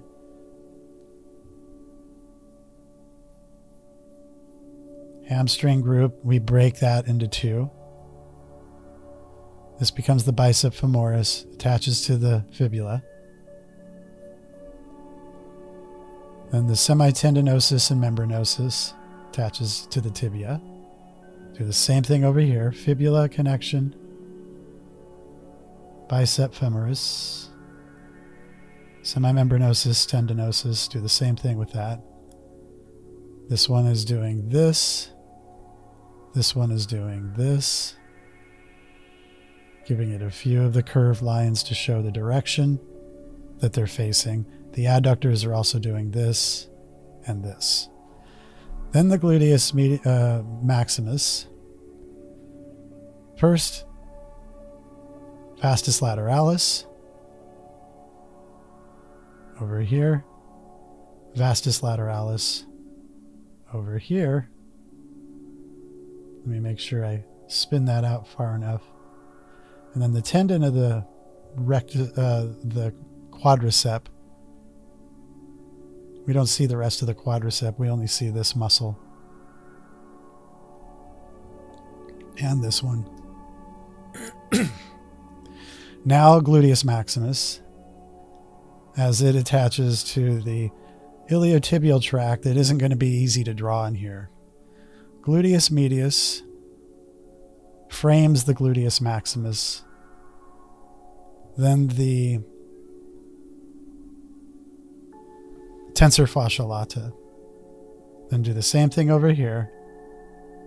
But we can see the iliotibial tract right along here. So that's what this muscle is going to be attaching to. Right over here. Gluteus medius up here to frame it. So gluteus maximus all through here. Gluteus maximus all through here. Tensor fascia lata up here, which also attaches to the iliotibial tract. And we have the upper legs, the upper arms, then the deltoid. Bring this around to the deltoid bump. Extend this out from the acromion process. Do the same thing over here. Extend this from the acromion process. Bring this down to the deltoid bump. And then the rest of the muscle, enclosing the tricep and framing the tricep. Lateral head, portion of the medial head, portion of the medial head. Lower leg, mostly calf muscle, almost entirely calf muscle. So above the platform here,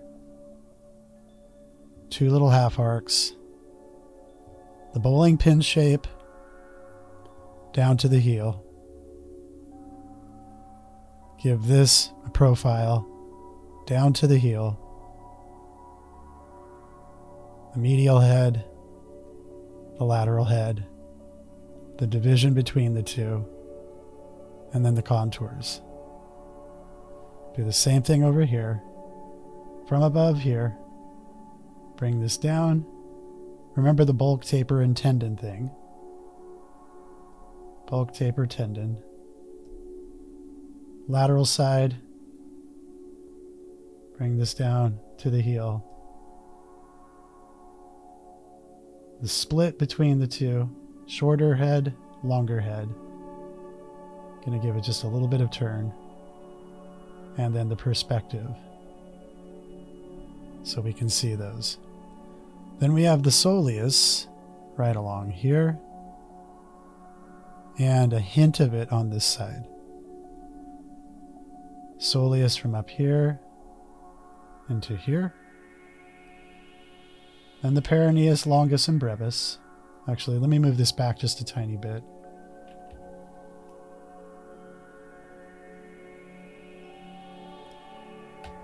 Rotate this just a little bit more.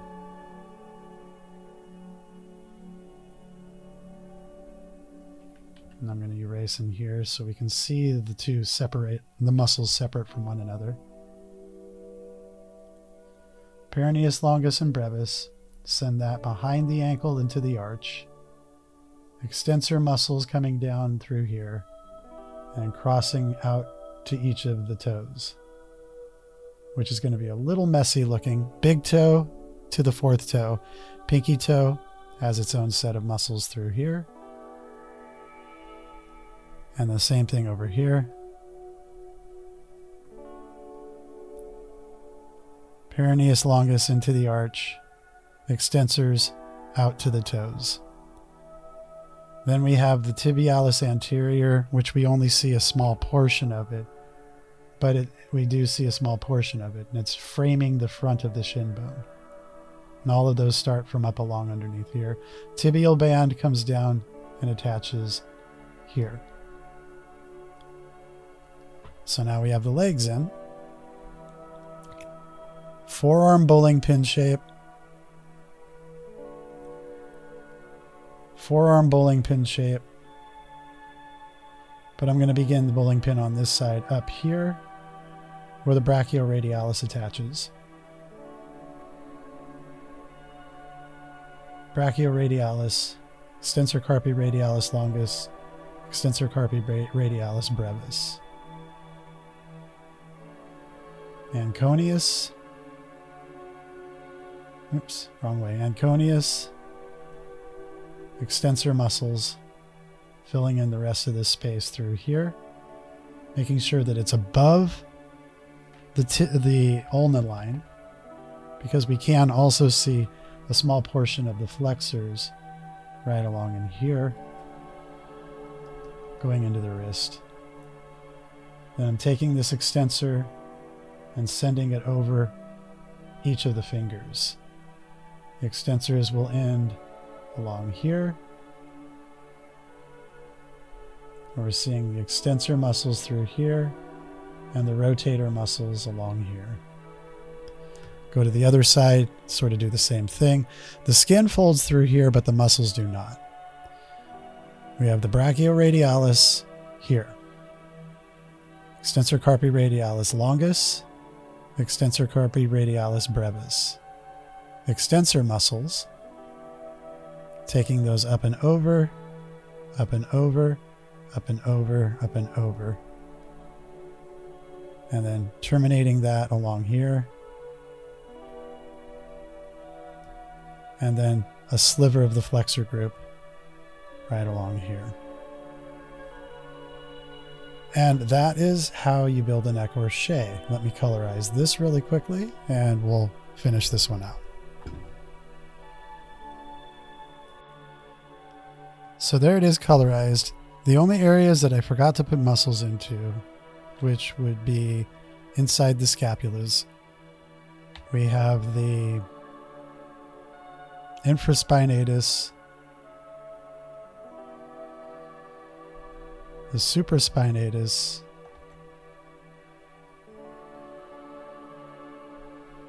teres minor, teres major, supraspinatus, infraspinatus, teres minor, teres major.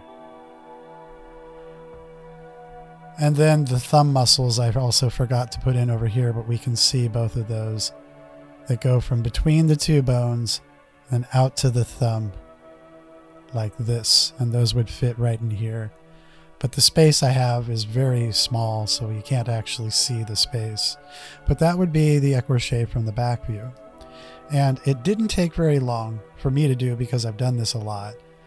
But for any of you doing this, it might take several hours to work on, but that's okay because this is your first time trying it. The more you practice this, the faster things will get. You don't need to do these forever and ever with your studies. You just need them enough to note that you understand where muscles go, how they attach, where they start, where they finish. And by doing all of that, you'll also start to learn visually how they function, if not also reading about them to understand their functionality. The last thing that I would do here, just really quickly, is make some notes like contours. The latissimus is going to be a little heavier over here and over here, and then the rest of the back is going to be the erector spinae group through here, and then a small group here and over here for the serratus muscles that sit underneath. And that is, for the most part, your Ecorches. This is how we would do it, both traditionally and digitally.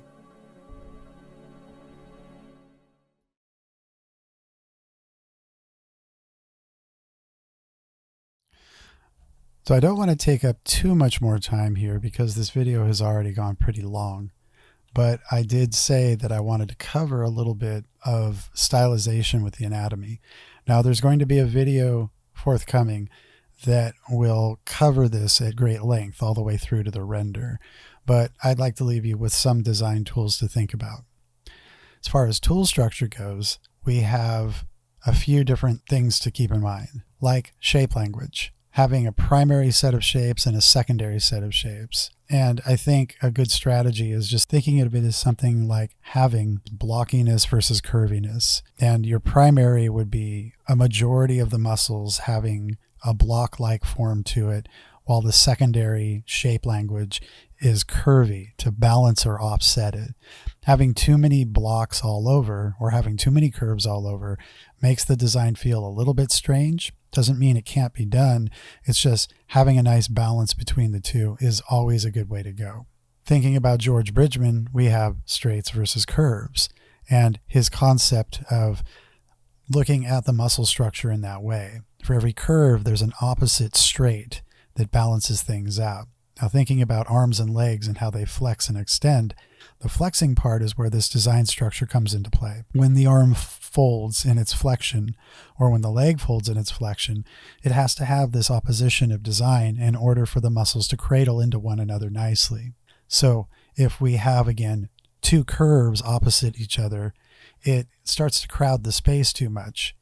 And it does feel a little bit awkward and imbalanced because it's kind of hard to see where the muscles are opposing one another in their action between flexing and extending. And then as far as that design structure goes, not just blocking and curve, but arcing and angular, and having a nice balance between the two of those when building the outer contour or inner contours of the muscles. Now, I have a couple different designs here that I built. I have one with a fairly lanky character with some large forearms, and to kind of check and balance it, because there are some realistic attributes here, I've built an armature over the top of that to make sure that the design structure of the muscles are in an accurate location and have a nice balance of distribution between the flexors, extensors, and the muscle structure in general throughout the figure. I also have a large figure here where you can see that the primary design is very block-like, but there's some nice offset curves, the bicep as an example, the latissimus, the underside of the pectoralis muscles, and some of the nice arcs up along the trapezius and the tops of the pectoralis and deltoid muscles as they cross the broad portion of the figure.